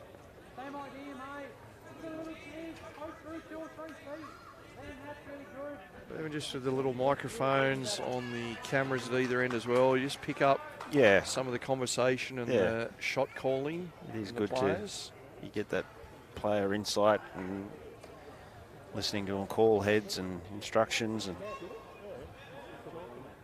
we're fortunate here at 𝗟𝗡𝗨, we're rink side, so we can pick up on the conversations going on. But it's not the case at all venues. Some venues just in their setup, you're inside the club and you may not be able to hear the discussion. So some of those microphones there just to capture a little bit of extra information.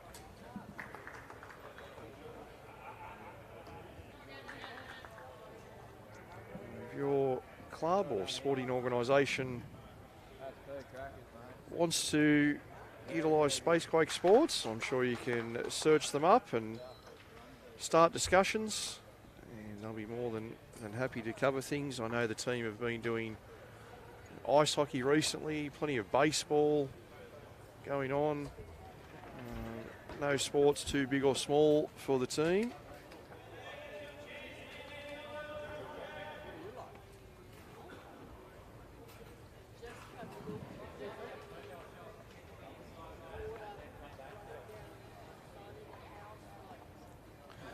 so with only one more end to go after this, David and the Saints guys really want to be winning this end to give them a chance of taking out the rink. You don't want to lose an end here, then you're at least 6, and need to be winning both ends, don't they?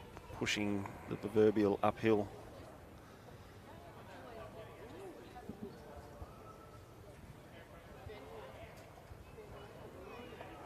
Peterson just up to the bowl or past. Can get a result back down. He's just going to kick a goal there. He's finished in a... Got the deepest bowl on the green now. That one stopped maybe half a metre from the ditch.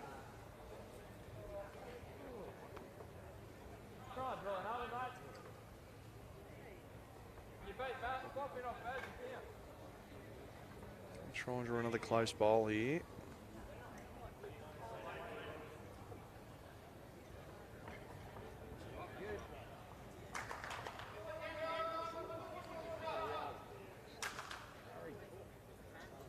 Just going to die under.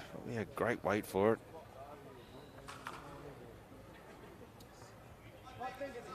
Had a few supporters come down from St John's this morning, right? Made the trip down. Yes, You think mate, you'll get yeah. a few down for finals? Oh, absolutely, mate. Yeah. Friday night, blockbuster game. Absolutely. With everything else that'll be on as well with the other game, this place will be it'll be humming on that Friday night. List on the notice board for the members to come down. Not as yet. Not yet. No, not as yet. Keep posted if you're at St John's. More information to come. Even if you don't come down with the team, make your way down anyway.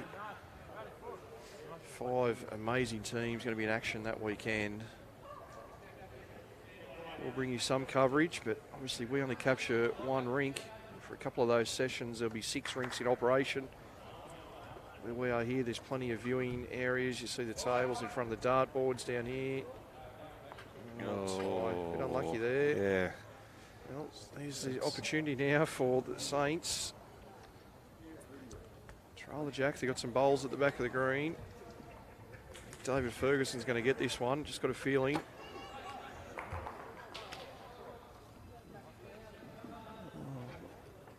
Just open things up. Yes. Wait back to the red bowl of Matt Peterson here. It gives you a lot more confidence, doesn't it, when you're playing the shot? Because it's visual, once you can see there, it looks like surely you can't miss that. Commentator's curse. Just trying to... Doesn't want to move anything. Yeah. Just goes in.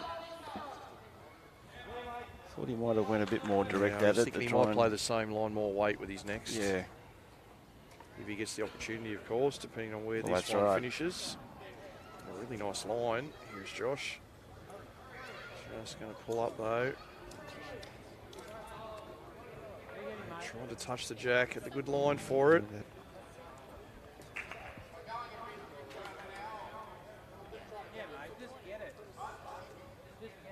Just get it. So Perm says, just get it. Don't care what weight you want to play, skipper. You just get the shot. There's a couple of spots where they can make 2. Not sure they can get a much better result than that. Depending if he plays bigger weight, what he runs into on the way. The way things are going for David, he Yeah. won't even get his own back one if he gets the jack. He's under here, I think. Not too sure he played any extra weight. He might even be a fraction less, if anything. Yeah. So looking like a rink win for the Griffins.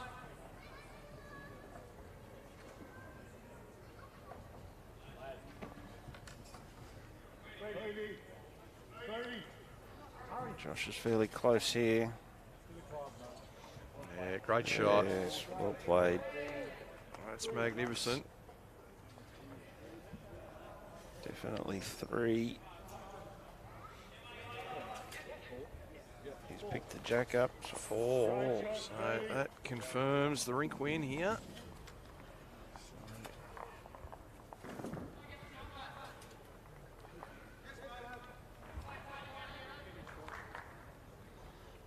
Three ends to go on the twist game.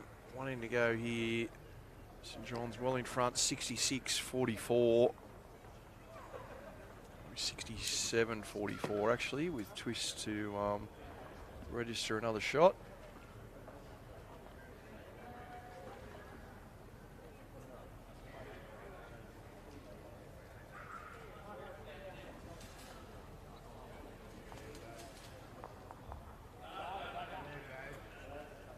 Start again here by Barry.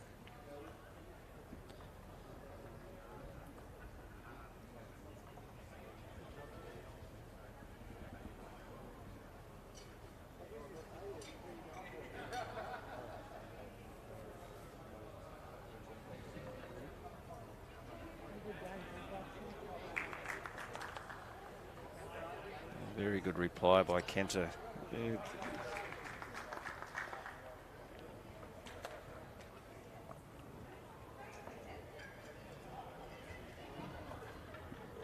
We'd have to, if not that I'm giving any points out, but I think 𝗟𝗓𝗡's for the Saints side of things anyway has been the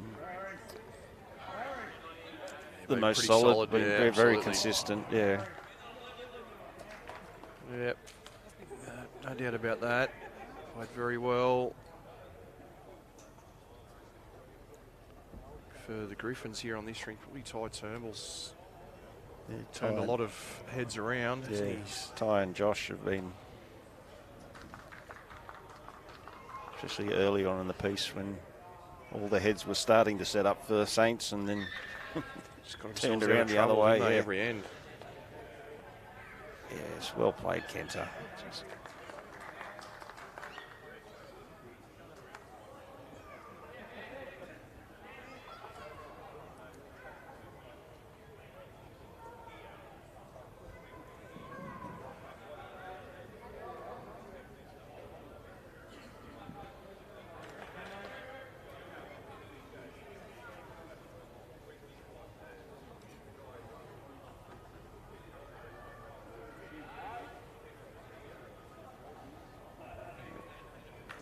Pretty good effort there, Benny Osborne, Benny. just building up that back of the rink. Back behind, yeah. There's not much going on here for. We just try to follow that last bowl of bends and.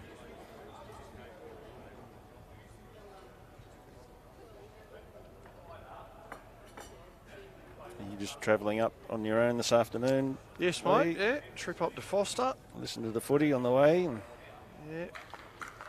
Oh, well, that was Oh, like one we okay. had earlier on. yes. This is sort of stops that jack coming straight back anyway. Yeah, absolutely. Yeah, so make the trip up to Foster. 100% sure how far it is. Actually, 5 hours or so probably from here. Drive up. And I know the team, our team of staff and volunteers are having a meeting at 3 o'clock at Foster this afternoon. I don't just think to you'll get there in finalise- time for that. No, I mate. might miss that You one. might miss that one. Haven't got the Warilla jet to take me up. Yes, they're going to catch up and just finalise all plans for the week. Hopefully weather holds up. Yeah. I think Or Tuesday and holds Wednesday at off. least look pretty good. So we'll get some days of play in. And hopefully those others, the rain's not too severe, or maybe it comes at night time. And Yeah. the ladies love that event. As we said earlier, 232 teams of women's fours, 928 bowlers entered. It's called a carnival. It is going to be It that is, very yes. much carnival atmosphere. 9 clubs and 18 greens being used. One of the St John's venues there up at 𝗟𝗓𝗡𝗡 being utilised as Yes. well.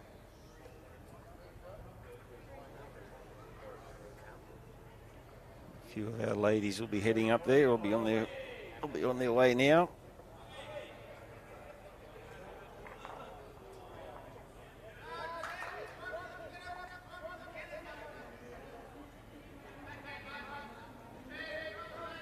Squeeze this back bowl of East Maitland out.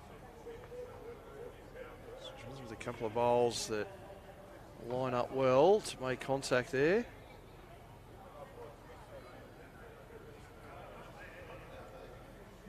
Not a mile away. Just Quite the weight Just to lacking, yeah. push through to get the yellow disc bowl Yeah. out.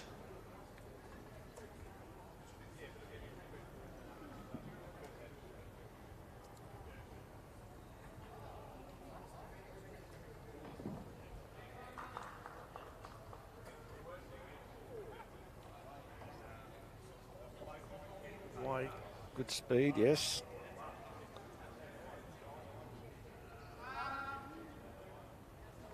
Do they start playing in the morning up there? Is it first thing in the morning? Yeah, absolutely, yeah. Card's called 8:50 tomorrow for a 9 o'clock start.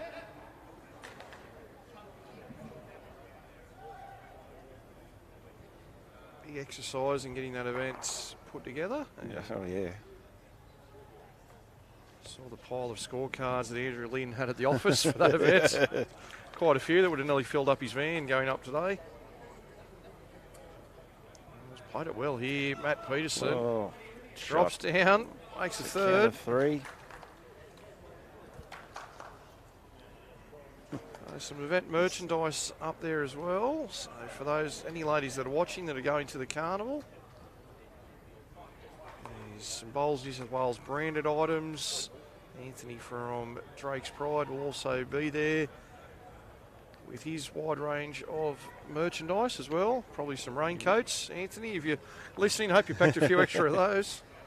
Might be able to move a few of those this week. You be signing some of those shirts to add a bit of extra value to them? Bump the value from 50 to 51. Josh very close here. That's a cracking shot. Yeah, didn't make it with his first. Well, has he? He's dropped down. He has made shots. What a shot. One down. Please don't kill it, David. Well, it was down, and then his bowl went down to make shot. Wasn't going to get shot until his bowl got to the back one.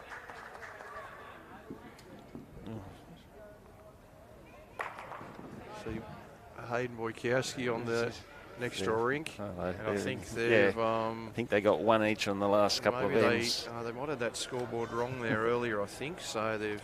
Okay, yeah. Yeah, they were up in their 21st end. We missed that one.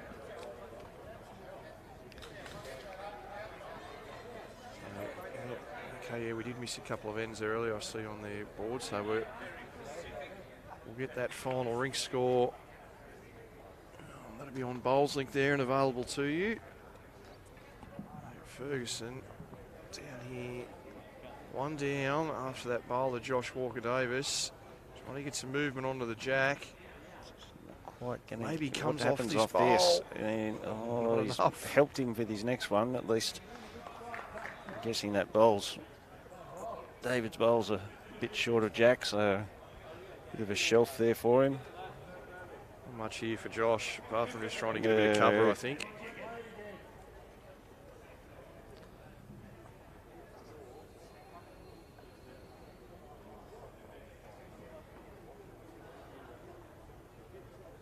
Before they play this last bowl, is thank you, Lee, for having me here today, and thank you again to 𝗟𝗡𝗡 for allowing us to bring this match here. Of course, mate, not a drama. It's good to catch up and have a bit of a chat about the game. Yeah, played quite a bit with and against each other over the last 25 years. Just a little bit.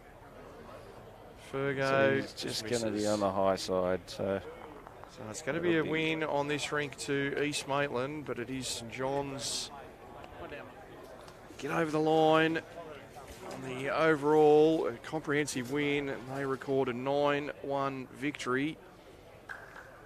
So just a reminder about the final ladder position. It was 𝗟𝗓𝗪𝗓 finishing up on top. Cabra Bull Ants 95.5 points, followed by Raymond Terrace 87.5.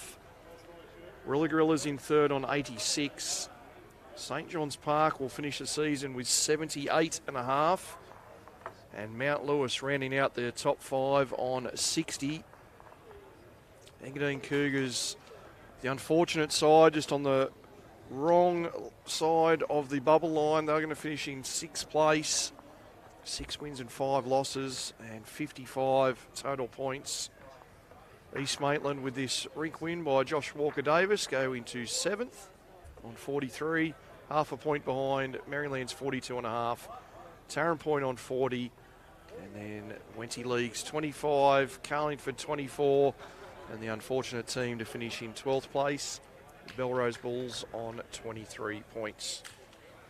So that wraps up our coverage. Once again, a big thank you for joining us.